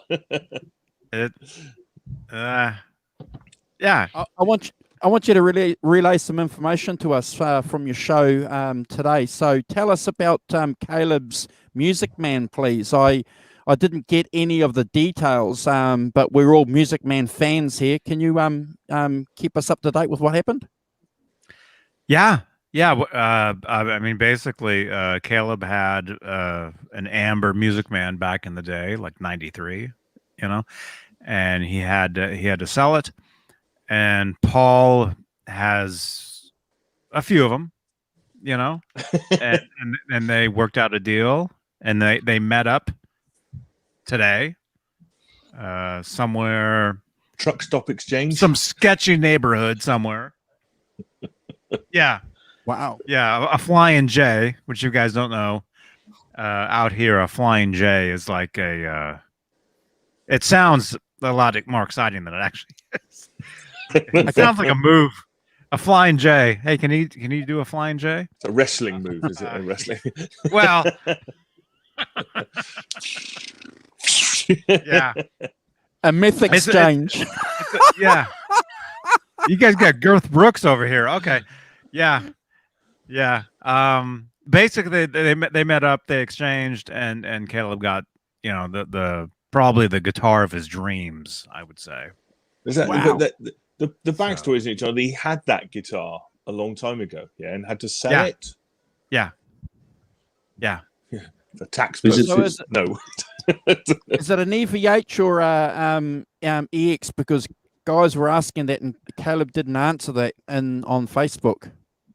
It's an original Music Man. Wow. USA. Yeah. It's like mine. The one that I have, Wow. which is, I guess, mine's back there somewhere. Yeah. It's just like mine. Same. I think it's later. I think it's later than mine, but same thing. Much sought after by the sound of it. Yeah. Yeah. Can you confirm? Is it Caleb's actual one he sold, or it's not? No, Yeah. No, it's not. Same model, but Same color, same guitar, same color, same top. Beautiful. Yeah. That's my favorite color. Yeah. Same here, because that was the one that Eddie played. That was his main, the main one, because I mean, right before I first saw those, I was a huge fan of Damn Yankees. Yep. If you guys know who that is. Yeah. And I wanted the Paul Reed Smith because of Ted Nugent. I'm like, oh, that's cool. Him on the porch playing the guitar with all the gunshots going. Do you remember the video? What, jumping up? Which video was that? Was it High Enough? No, it wasn't High Enough. It was it wasn't Coming of Age.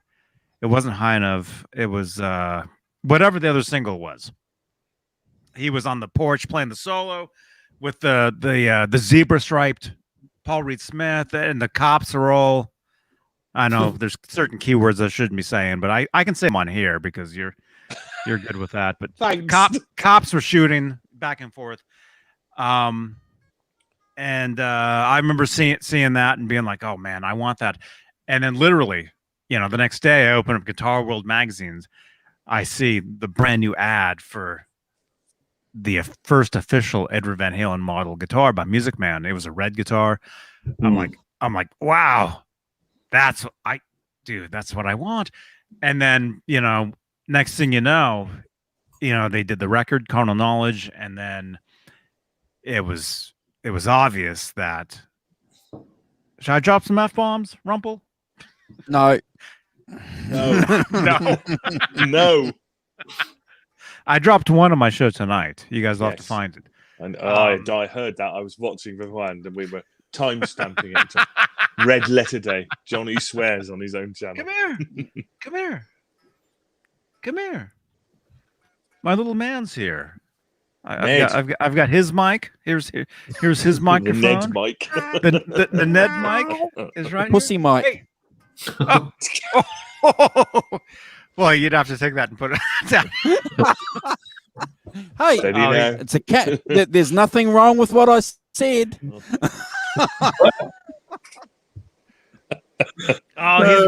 He's rolling around. He's oh not, my goodness. He is in my typical cat mode. He is not behaving, not doing what he's asked. He's doing what he wants. He's in the bathroom rolling around on the carpet right now. That's what he's doing. He hasn't got a small furry rodent to play with, has he? No, not today. Seems to bring him in all the time.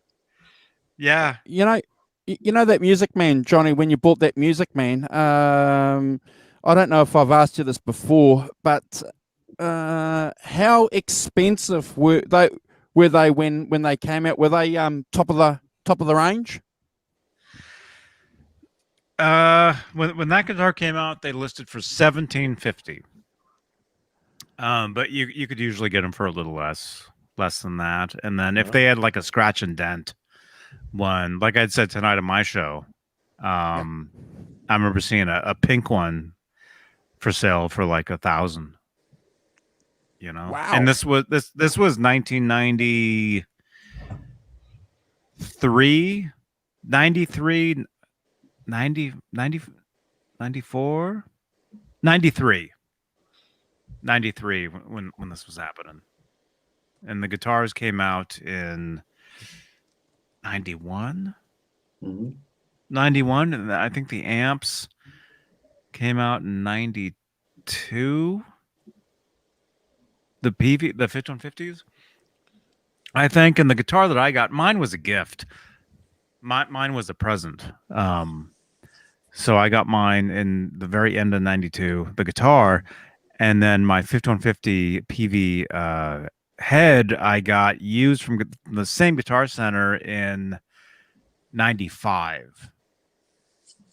I got the head used, and then the cabinet I bought brand new from another store. Just to put it in perspective, $1,700 in 91 is about $3,300 now. So serious money. $6,000 $6,000 here. $6,500 here then. Yeah. Wow. Yeah, they weren't cheap here in Australia either. Mm-hmm. All that import tax you have to pay. Right. Yeah. They were a rarity here in Australia too. Like there wasn't massive amounts of them like there probably was in the US. No, but yeah, $3,000. That's definitely serious money. Well, for American-made guitars, kind of. I mean, I guess I don't know. Mm-hmm. But they're great guitars. I mean, they're top. They're top of the line guitars, and they're USA made. I mean, at least those. Really, those ones. Are they considered like right at the top of like the best ones to get? So. Yeah, and I mean, and Edward said, I have the clip actually on my Instagram at Johnny Bean. Go back 7 years on my feed. I've been on Instagram. I've been on Instagram since like 2011 or something. So you can scroll. You can scroll and scroll and scroll. And I have an MTV clip of Eddie at 5150 where he had these guitars in the back of a golf cart. Because he would drive a golf cart up and down the property there to get to the studio from the house. And when the guitars first came out, he pulled them out and he was showing off the amber one. He's like, this is my main guitar. I use it for the whole record. I forget what I was saying, but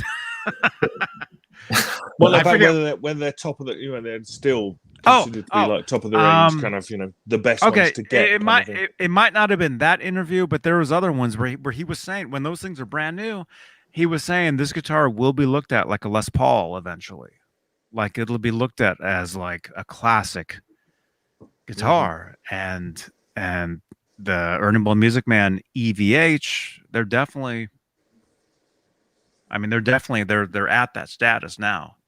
Mm-hmm. know, a new Axis in New Zealand, Johnny, is $4,500 for that's just for an Axis if you wanted to buy a new one. So the Axis guitars aren't cheap. No Music Man guitar is it's an expensive guitar. All the models, they're not cheap unless you buy what's their a Sterling, which is their budget or in between model. Mm-hmm. Yeah. Interestingly, though, if you want to buy an EVX Wolfgang USA out of Van Halen Stealth in black, here that's £3,800. Yeah, a lot of money. So more than kept pace with inflation. £3,800 of money. Yeah, that's money. Well, nearly $4,000. Wow, that's serious money. Yeah. So I guess that would be like $5,000 in the US. Johnny, is that about right? $5,000 for one of those? Seems like a lot. I don't know. Well, comes with a hard case. John Bill went to bed. Too. So. Did he? Oh well. Yeah, it's 3 a.m. No, it's 4. It's 4 a.m. where John Bill is. So they tend to split. Yeah. Right away. Go to bed. I don't blame them. Yeah. 4 a.m. What time is it where you guys are? Oh, I'm nearly 9 o'clock in the morning for me. Oh my gosh. Yeah. 5:50 p.m. here in Australia, in Melbourne. 7:51 Sunday evening here. So we're your tomorrow. Sunday evening. Yeah. Wow. I'll 7:51 my time tomorrow night. I'll be sitting there on Halenville. Look, if I set up on my phone, I've got world. Come on, there we are. World clock. San Francisco, New York, Hawaii, Auckland. Got you all on. Oh, there you go. The San Francisco 052. Yeah, that's 052. me. Yep, that's me. So 0 is 12, I guess. Don't worry, Brad. You're at the top. Melbourne, 1752. Yep. There you go. Yeah. Tuesday.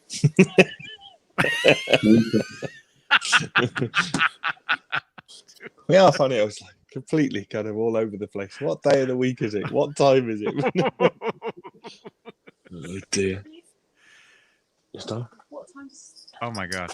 Hold on. Brian Spalding, I can't believe the time difference in Hawaii. That's insanity. His evening is just starting. I had no idea Hawaii was 3 hours behind me, but it makes sense, I guess. Makes sense. Yeah. You know?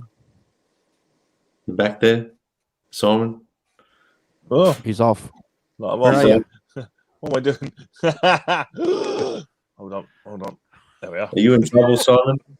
Are you in trouble? No. Carol was just asking me something about my eldest daughter's going to work, but she doesn't have to work for another hour and 10 minutes.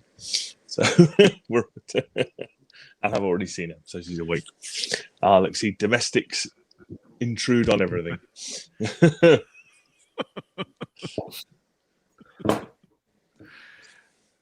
Yeah, Sunday working, you see. Sunday working. So who's lurking in the chat? I haven't looked at the chat for a while, so let's have a look. No, I got Texas Chantel. Hi, Texas Chantel. How you doing? Hope you're good. Mark Tanner. Texas. Brian Spalding, of course, Brian. Yeah. Renus. And Halen Fanatic. Halen Fanatic. I don't know quite whether these are all different people or whether they're like one person with a lot of accounts. Thanks for is that you, Halen Fanatic? Is that... Thanks for all the kind comments yesterday too, Texas, when we had Brian Spalding on. That was awesome. Appreciate it. DVD. There you are, Renus. DVD. Day. See what I mean? That's what I was saying earlier, Johnny. When he was two hours like, you go C- on the English accent, saying DVD. Must try harder. must go and watch. This won't mean anything to you, but must go and watch more Leslie Phillips films. I don't know. Nobody understands that joke. I don't know who that is. He's a British film guy from the 50s and 60s. He's just Mhm. he was in the Carry On films in some of them. His catch, dare I say this on the show, his catchphrase was "Ding dong." I say. Sid James was That's the man. cool. Yes, and Sid James, along with Sid James. But yeah, it's kind of like, you can't do it now. It's not. Laughing with a friend of mine at work about this on Friday. Yeah, can't go around saying that anymore. It's just, Oh, that's cool, man. I mean, I love British TV. I mean, I only know. I mean, as far back really as I go are like the Young Ones. Do you remember that show? Yeah. Young Ones? Yeah. The Young Mail Ones, and and then there was another show right after the Young Ones. MTV used to play these shows Sunday nights before they started doing their 120 minutes at some point in the late 80s. They would show reruns of the Young Ones, and then there was some other show. I can't remember the name, but it was the same people, the same actors, the same writers that did that show. They would do this other show. So what else did it? Well, all of them, not all of them. Adrian Emerson and Rick Mayall. Rick Mayall was a part of it. Yeah. They had a show called Bottom. Quite anarchic. It wasn't that. I mean, I guess we could Google and look it up, but was it Blackadder? No, it was one when he was an MP. Alan Bastard. Yes. Oh man, that's right. Yeah, I don't know what to. I'm sure we could look it up, but there was some other show that they did. It was like sketches, and then they were a band. I remember in this other show. The comic strip presents. They're different things. That's where their sort of spoof heavy metal band Bad News came from. That's what they did. They did a whole Filthy Rich and Cat Flap. It could have been that. I mean, I haven't seen this since 1989, 88, somewhere is when this was. But anyway, the past like 10, 15 years, I've been a huge fan of British television. And so a lot of the stuff, I am familiar with. Kenny Everett and the Goodies. Now we're getting niche. Goody. That's right. Yeah. Hey Johnny, I've got a question for you, mate. How do you moderate that wild bloody Facebook group of yours? Johnny's got himself a full-time job, unpaid. Yeah, he doesn't moderate it. Well, the thing is, harsh. I do. I mean, I have people. There are people that they message me, and they tell me like, "Hey, this is really bad. This is really bad. You got to do something with this." The thing with Facebook, auto deletes a lot of stuff anyway. Right. So stuff does get like out of there. Like you might see it for a little while and then it's gone, and Facebook automatically gets rid of it. Right. Okay. But the thing is, it's like Van Halen fans. I'll give them the one thing. They're dedicated to that band. No matter what, they love Roth. They love Hagar, whatever it is. And it's insanity. And just with that group, I mean, it's grown. It's grown. I mean, when I was there from the day the group was made. Actually, this guy, it started out being an Eddie Van Halen. The truth is, the guy that made that page, he made it as an Eddie Van Halen like profile, acting like he was Eddie. This was 10 years ago. Mhm. And he messaged me. He's like, Johnny, check this out. Ha ha ha. Look, I'm Eddie. And I'm like, dude, that's not a good idea. You know, you don't want to try to impersonate somebody. That's not cool. You know, I told him that, you know. So I was there from day one of that group because I remember the guy sent me the thing. He's like, look at this, you know. Yeah. And so I'm like, nah, you know, yeah, nah, that's kind of weird. Don't do that, you know.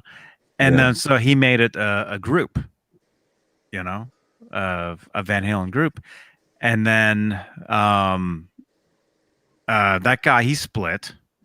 Actually, I haven't seen that guy run for a long time. I don't know. I hope he's okay. But he split, and then somebody else took it over. And I was in there, and then that guy got fed up with running the group. Surprisingly, yes. And he had a poll in there saying, hey, you know, or he had just had a thing, hey, do you want Johnny Bean to take this over? And one of the guys that popped in and said, yeah, give it to Johnny, was Derek Sherinian from Dream Theater. From Dream Theater. Yeah. He's like, hey, yeah, give the group to Johnny. Yeah, awesome. You know? And so so the guy hands it over to me, and I forget about it for like a year. So for a year, that group is going on with nobody doing anything. And I just happened to log in one day and I noticed, oh, I'm in charge of this. Okay. And so that's when I change everything. Hey, you know, this is, you know, Santa Cruz is where it is, you know, johnnybean.tv.com, all that stuff. And when I got the group, it was 13,000 people. So it really wasn't that big, you know, it wasn't, but since, you know, it's grown. Now we're like 52,000. It's just like every day there's literally hundreds of people jumping in, joining, and you don't approve them all, do you, Johnny? You have to approve them all. No, I don't. There's a criteria. If you meet certain standards, they'll let you in. It'll let you in. Although I do get, you know, I'll log in and get, you know, 100 people want in, 200 people want in, and you know, there's certain things you do where you know, I would put questions, you know, so you have to answer the questions, or there's certain tricks as a moderator of groups. You you learn, you know, what to do, and Dave or Sammy. Oh my god! Don't start. I reluctantly. Yeah. You sent me. That'd be a good one. That'd be a good one. Actually. You sent me. You know, after you sent me a friend request and we friended, then I got the invite to join the group, and I was reading it, going, "Not sure I want to join just yet. I'll let it sit for a week, and I'll simmer on it. I'll see if I want to join." And I joined, or reluctantly joined, and then I'm like, "Oh my goodness, this is like too much for me." So I don't really look at it too much anymore. I'm still there, but wow. It's, well, I mean, as far as, you know, the posts on there, it's great because the pictures, there's pictures in this group that you don't see anywhere. I mean, I mean, I know. I mean, I've been a diehard Van Halen fan for a lot of years, and if I haven't seen a picture, like, I'll know right away, like, oh, dude, that's this, oh, that's amazing.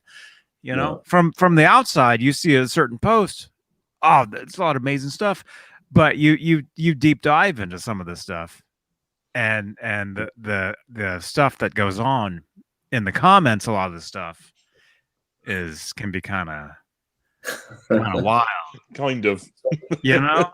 But like I said, it's like I call that Facebook the Wild Wild West. You know, you get in there and you don't know what you're going to get. You know, rattlesnakes, you're going to get all sorts of things. Yeah, but you've got Sheriff Johnny Bean. Yeah, well, like I said, I do have somebody in there that kind of looks over the stuff, and they tell me, like, Johnny, check this out. You know, this is kind of weird. Are you the only moderator, Johnny? Yeah. Yeah, Would it occur to you to make somebody else the moderator too, or is that too wild a suggestion? It's for right now. I do have some people in mind. Actually, if I was to do that, I do have some people in mind that I could trust to do that. But let me just say uh, it's like, I could hand that over, but some people I could see they would dive into that and they would make things worse Oh, okay. than it is. Yeah. know? You almost And want somebody who's a bit disinterested, really, and don't you? you don't Not a real fan, because you don't want to make things worse in there. You want to, God. and it's really not that bad. I mean, it is, but it's not, because the thing is, I mean, so many people are jumping into that thing every day. It's crazy, and it goes in blocks. Like for for a while it could be like tons of people every day, then it kind of slows down, then all of a sudden tons of people again. There's certain, I mean, that's how Facebook is. That's how my Facebook page is. There was a time not long ago where I was getting hundreds of friend requests a day, and I'm very close to that 5,000 limit. So it got to the point where I still get all these requests, but I really have to know who they are, because I only have so many people I can let into my page. Yeah. Good night, Texas Jackdaw. Thanks for dropping by. Good night, Texas. Texas Jackdaw. Great name. Yeah. It's a I'm not a big fan of Facebook these days, or more Instagram anyway. So it's yeah. So I only go on randomly, Johnny. I only go on your page randomly. Whenever I feel like I'm ready to deal with Facebook. It's funny because the minute you get added to a group, that'll come up in your algorithm as the first thing you see every time. And every day I just open my phone, open up Facebook, and then boom, all this, attacking each other over, Sam, Dave, this, that. And I'm like, oh God, this is like, haven't even had a cup of coffee yet, But, yeah. Well, I mean, if anything, I mean, that shows you how amazing. I know we're talking about Fleetwood Mac on the show, but how amazing Van Halen is, because 30-something years later, people are still talking about this, and it's not going to end. It's never going to go away. It's never gonna stop, ever. And if anything, that shows you how amazing the legacy of this band is. And yeah, I mean, the internet with Facebook, it's great because everybody can be on here, but also it sucks because everybody can be on here. Yeah. But you take from it what you do, what you can. And I mean, if with Facebook, if you don't like something, you can block. You can block a certain person, never see them again. I mean, myself, as far as the internet, YouTube, I've had trolls for years and years and years after me, for years and years and years, and you block them. They come back, you block them. And it's just how it is. And with the internet, with putting yourself out there, doing a show, doing this type of thing, whatever, you just have to know how to deal with it, and how to deal with the potential weirdos. I mean, there's the great people as well. I mean, it's amazing the people that I've met as far as the shows that I do, and the supporters that I've had. It's incredible. But on the flip side of that, you get the stranger, the weird people that they want to mess with you, they want to troll you, they want to see, they want to beat you down, they want to see you give in and go crazy on them on the live stream, and you can't do that. And I've told former co-hosts of mine, you can't deal with that stuff. You can't Yeah. No. Yeah. Whatever. You can't Is be it scary, riled by it. No. Is it scary though when your blocked list is bigger than your friend list? It happens. But if anything, it just shows you,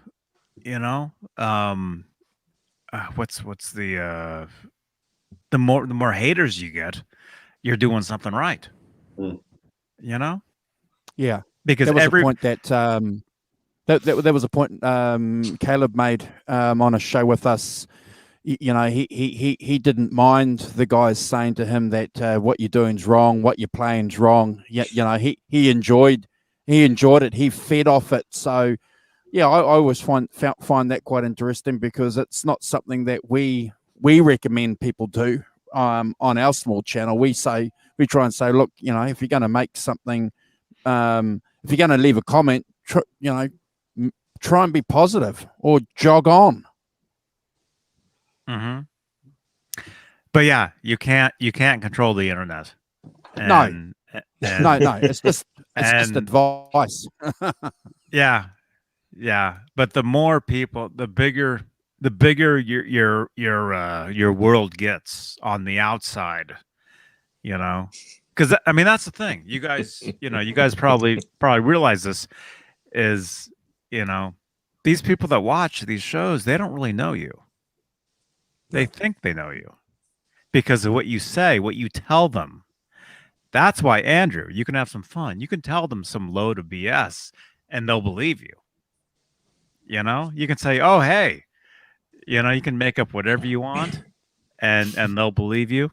And well, with Instagram, that's the whole thing with Instagram is you look at someone's Instagram pictures, they've got the perfect life. They're a model on the beach. They're doing all this stuff. But, in real life, behind that, it's nothing like that. Although for me, it is, though. For me, that is the real life. Yeah. I was going to say, you've been checking out my Instagram page there, Johnny. Yeah. We know that cat's real, Johnny. We know that cat's real. We know Ned's real. Oh, Ned, he's sleeping. Yeah. You guys. He's real. Yeah. Here you go. Here's the Instagram. Here's the. Here you go. Wait. Oh my goodness. Okay, here's like an Instagram.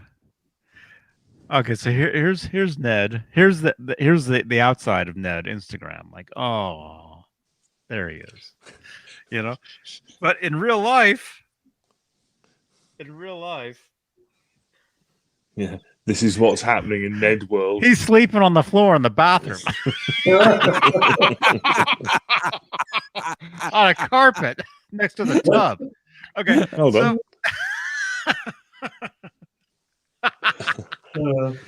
But you know what I'm saying? With the internet is you can put on any kind of a show, you can do whatever you want. But it's awesome. It's amazing.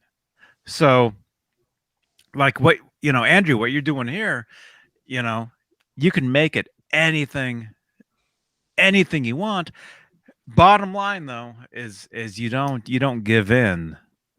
The Empire, give in to the hate, Jedi, all that stuff. You can't give in to that.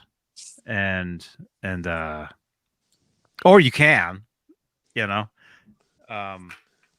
but either way, the internet is fun. There's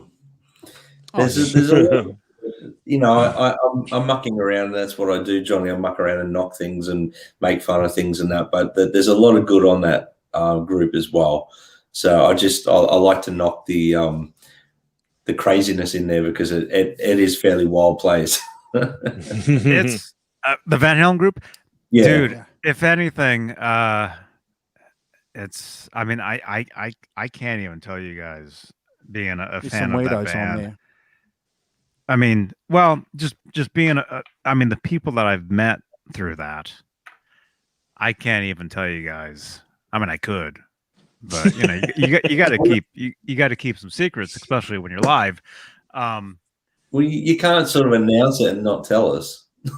Yeah, let me just say, if 15-year-old me would have known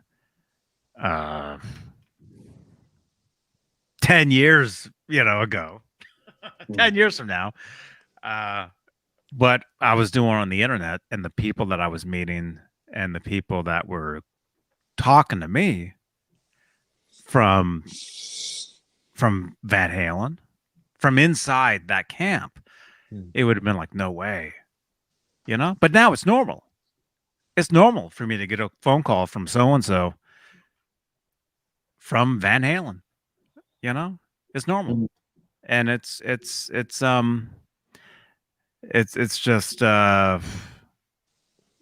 it's great. It's great. And just to have a platform to do this type of thing and talk about this stuff and to promote these things, the music we love, the bands we love. Yeah.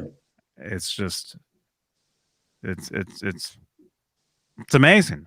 It's amazing. And yeah, I put Rob Johnson. I put a lot of Shall we go live? I mean, I've been doing this for years.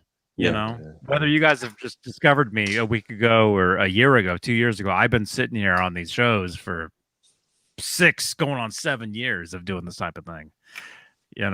And it's finally getting to a point where it's finally it's paying off finally somewhat. I mean, it's finally going in the right direction. Guys, I'm going to drop off because I've got to go and do some family stuff. Yeah, we're going to split soon anyway, Simon. So we'll be in touch next Sunday, and I'll watch. I'll probably watch some of next Saturday morning stuff. So good luck with that, guys. Cheers, mate. It'll be great. See Take care. Bye, Johnny. Bye, good night, guys. Simon. Bye. No, I appreciate the advice, Johnny, because at the end of the day, it's just about just some fans. We just see ourselves as just fans getting together, talking about the music that we love, going through the albums, talking about the albums that we love, and just, sharing some of the secrets and some of the opinions and facts that we've picked up over the years, that we never had an opportunity to when we were younger to do. We all know that story, when we were growing up and when we were younger, we didn't have Van Halen fans, or we didn't have fans that like, Peter Green or Eric Clapton. And if you did, the depth of knowledge or the interest that maybe some of your friends had wasn't quite as much as yours. And that's why the internet is great. That's why social media is great, because it means that we can touch base with guys like yourself and Jay and Caleb from all over the world. From all different places. Yeah, it's amazing. Yeah, well, this is since Andrew's had me on this channel, I've met some amazing people that like yourself that have just got amazing stories, and it's it blows me away at times that I'm actually sitting here listening to people talk about this stuff, and I'm like, wow, this is so cool, So it's that's the good part of it, and I'm thankful to Andrew for doing that too, for telling me I can never leave the channel now. So basically, I'll start.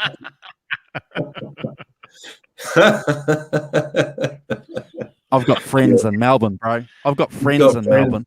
He's got heavy hitters here in Melbourne that he's going to fix me up if I don't show up for a show. I've got some heavy crew over there, bro. He's got some New Zealand and Maori mates there over here, haven't you?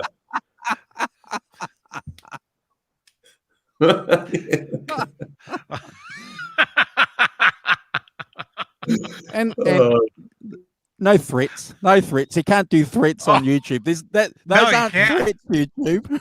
You can't even. These are promises. Oh my gosh. We're still small time, Johnny. We're still small time. We don't get flagged. No one really notices, I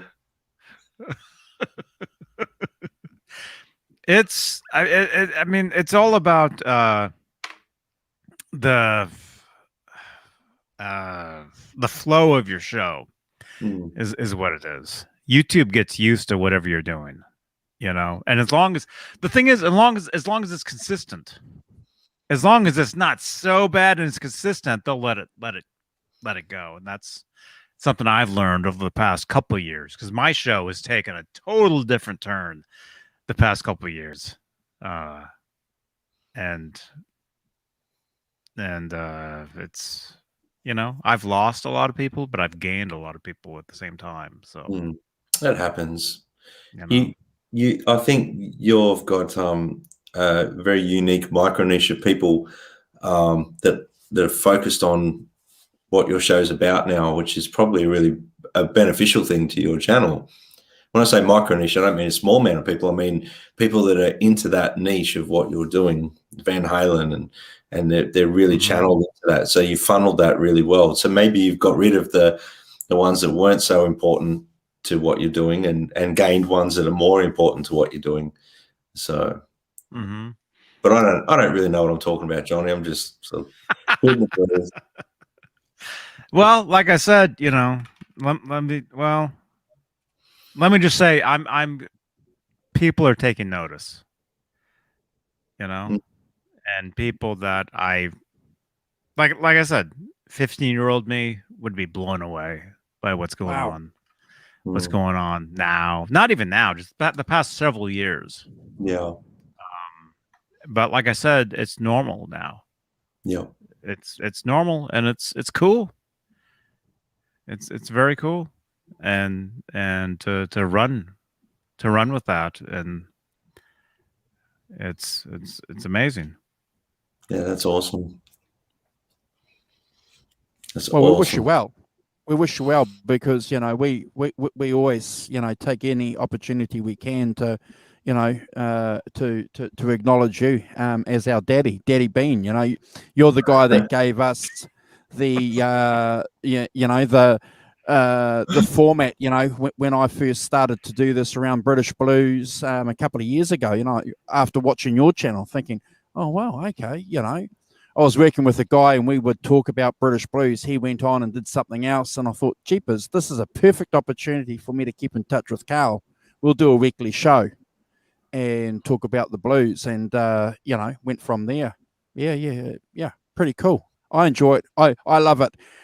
I see it like a gig. It's like a gig. You prepare for it, you go along, you've got something to talk about, and you see where it goes, and and you have some really great shows, and you have some good shows.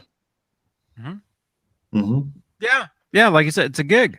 It's a show, and it's entertainment, and that's something for a lot of years on my shows, I guess. I didn't really consider them shows. I just considered them hangouts, because we were using Google Hangouts at the time. To me, it was just talking to friends. That's how I got into this whole thing. Was, well, real quick, on my channel, I really started doing guitar lesson stuff and the stuff with my dog Howie. Thank you, the dog Paw. Yeah, Howie Bean. He's really what got my channel going. Some years back. But I started doing, Van Halen guitar lessons, Van Halen this, and then I started doing vlogs, vlogging, the vlog type of thing. Then I started doing daily vlog type stuff. And then I was talking to a friend of mine on the phone. I'm like, hey, why don't we, hey, instead of talking about the stuff on the phone, let's talk about it live on the internet, on YouTube. Yeah. People will dig this. And that's when we started doing that, and that turned into what you see today, with what I'm doing, and and it's been years of daily or weekly stuff, like now 3 times a week for years, literally years, 6 years. So here's a question. How many hours a week do you reckon you spend on YouTube channels? Well, mostly it's on my own. Yep. Usually, I mean, just on your own. Then. On my own. Well, that's why I had to upgrade and buy StreamYard, because I went past the free version. Like I couldn't use the free version anymore because of how many hours I used. Because they only give you so many hours a month. I'd say Tuesdays used to be 2 hours.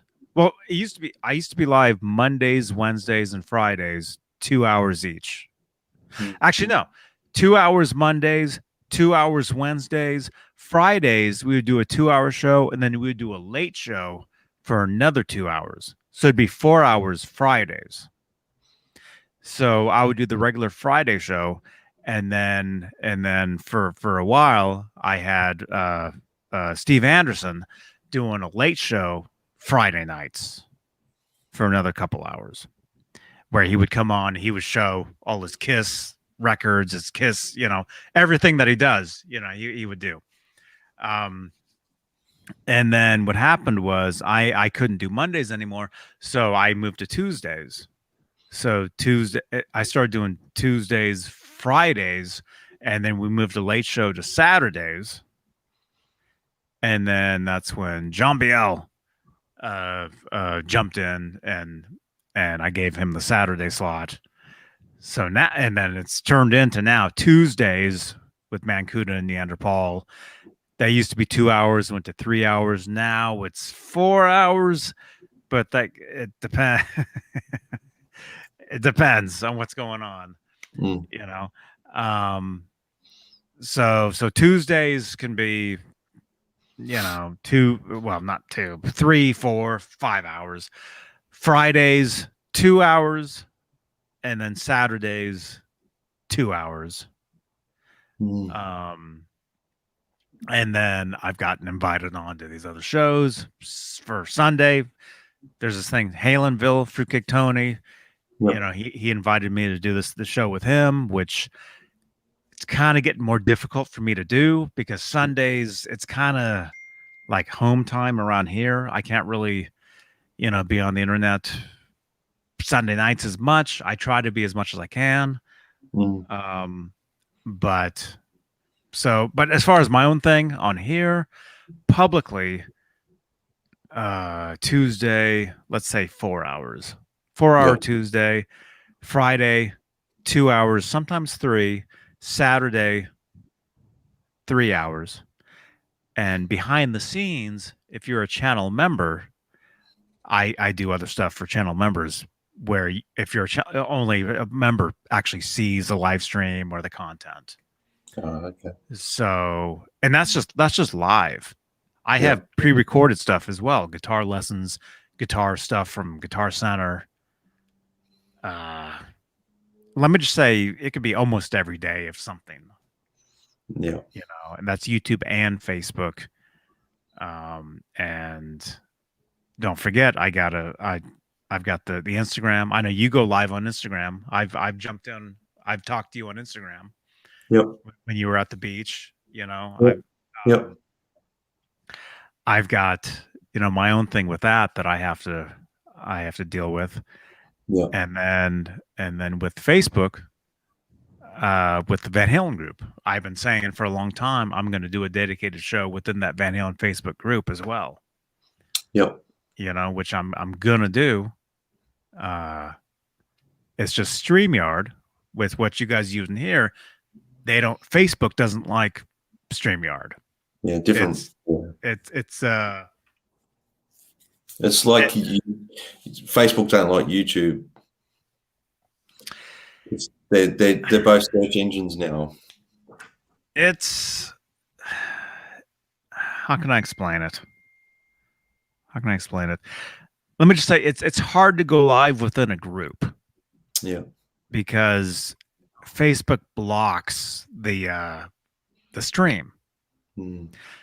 But I know it's StreamYard because when I use other services, I can go live in a group and all of a sudden there's all these people like, hey, when I do the Music Man Monday, whatever, I use a totally different streaming service. And all of a sudden there's all these Facebook people there that were not there because of using StreamYard. Yeah. Anyway, let me just say there's a lot of stuff going on.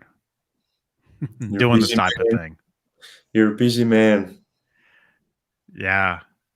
I don't know I don't know how you keep it up with life stuff involved as well. It's I mean, that's the thing, is you're super busy, but at the same time, it's not enough. It's never enough. You can do as much as you think you can do, and it's never enough. You just have to love doing this type of thing. Yeah. You have to. Yeah.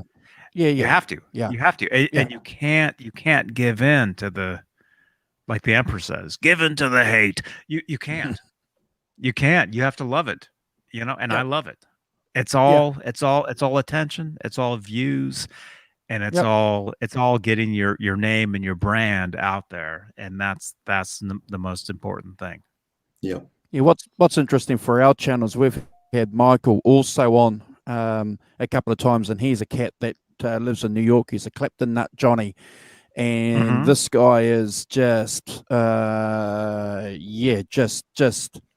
just phenomenal with the amount of information and dedication he has for Eric Clapton.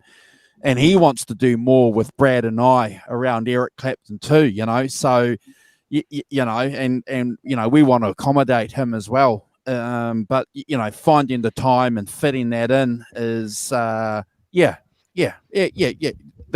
going to be interesting, because Brad's gigging, and I've got other things that we have to do as well. So having him on a special guest format probably is going to work well, where we can fit him into our existing time slots. Yeah, we'll give that a go. And the funny thing is because we're in a different time zone to most of, like your side, most of your guests are within 3-4 hours of each other, aren't they, Johnny? Where ours are like 12 hours apart and things like that. It's like, totally, what's the time where you are now? It's 6:30 here in Melbourne, Australia, on Sunday.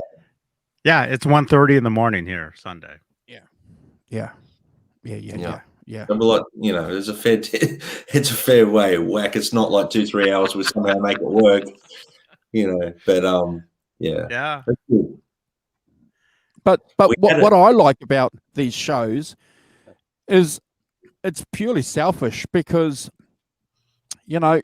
this guy Michael, he's been to this gig, he's seen Clapton and Winwood, he's seen he's seen Cream live. So I want to tell me all about it. I'll be right back. I'll be right back. I gotta go take care of something. Right, you better hurry up, because we're gonna go soon. Hurry up. When he gets back, we'll say goodbye and we'll split, bro, because it's dinner time. Yeah. And but no, it's been pretty cool having Johnny on, sharing a couple of opinions with us, isn't it? Yeah. No, it's been great. And thanks to everyone in the chat for sticking around. Anyone that's not a person who's subscribed, I know we keep saying it, but the more subscribers we get, the better. So keep sharing our channel, and don't forget, next Saturday, t-shirt draw. So make sure you're on. Jump on our channel. Set your notifications on so you jump on, so you don't miss it. Turn your notifications on for our channel, and Andrew will share the link to the next show, for the 5150 show, and all you got to do is click on it, and you'll see what time it is in your time zone, so you don't miss it. Because we get a lot of questions all the time of, what time is it in New York? What time is it in here? What time is it there? The easiest way for us to get you to do it is to click on the link that he sets up in the channel, and it actually tells you the date and time in your time zone. So that's the easiest way. Yeah, and then if you hit the notification button and join us next week, easy. You just you'll get a number, and we'll draw. Yep. We'll have the Rev Kurt 5150 here, and we'll draw a your name out, and you can win a T-shirt from the Van Halen store. Yeah. Whoa. Yeah. Yeah. So Johnny's going to try and win it, aren't you? That's awesome.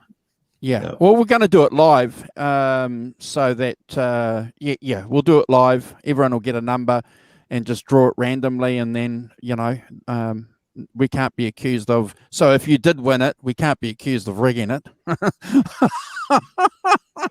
So I can go in the draw? Yeah. But, no, probably not. Probably not, because you'll probably bloody win it. I'm gonna set up another account. Cookie Monster. That's me. You just can't wear that shirt the next show. Yeah. That's it. I actually can't wear it on the 5150 show, but I'll wear it when I go on guest on Johnny's show or something. I'll wear it then. Yeah. Oh, you've got a gold. I'll be getting that gold Van Halen Circle T-shirt over the next couple of days. So I'll flick you one too. Oh, for me, awesome. Yes. Yeah. Thank you so much. And No problem. I'm working on a couple of things too. So awesome. Excellent. Hey, Johnny, we're going to split. Good to see you, Johnny. Thank you for jumping on board.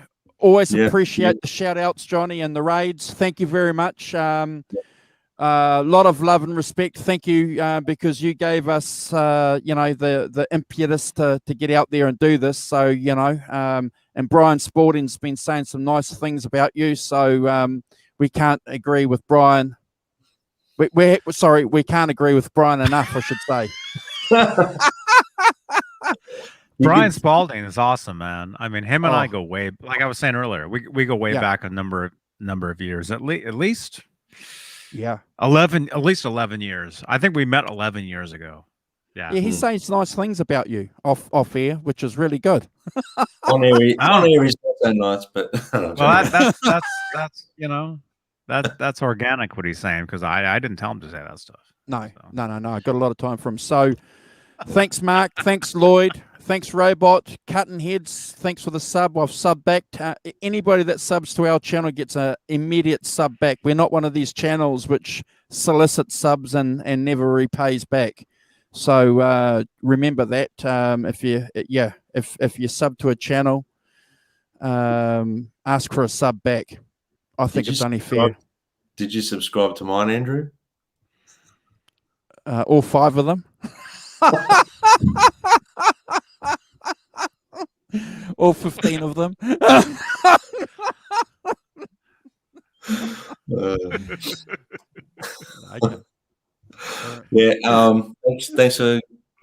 Thanks for jumping on, Johnny. And Brian, next time we'll try and make an effort so we're on the same show together at some point. Awesome. Take care, everyone. Be cool. See you guys.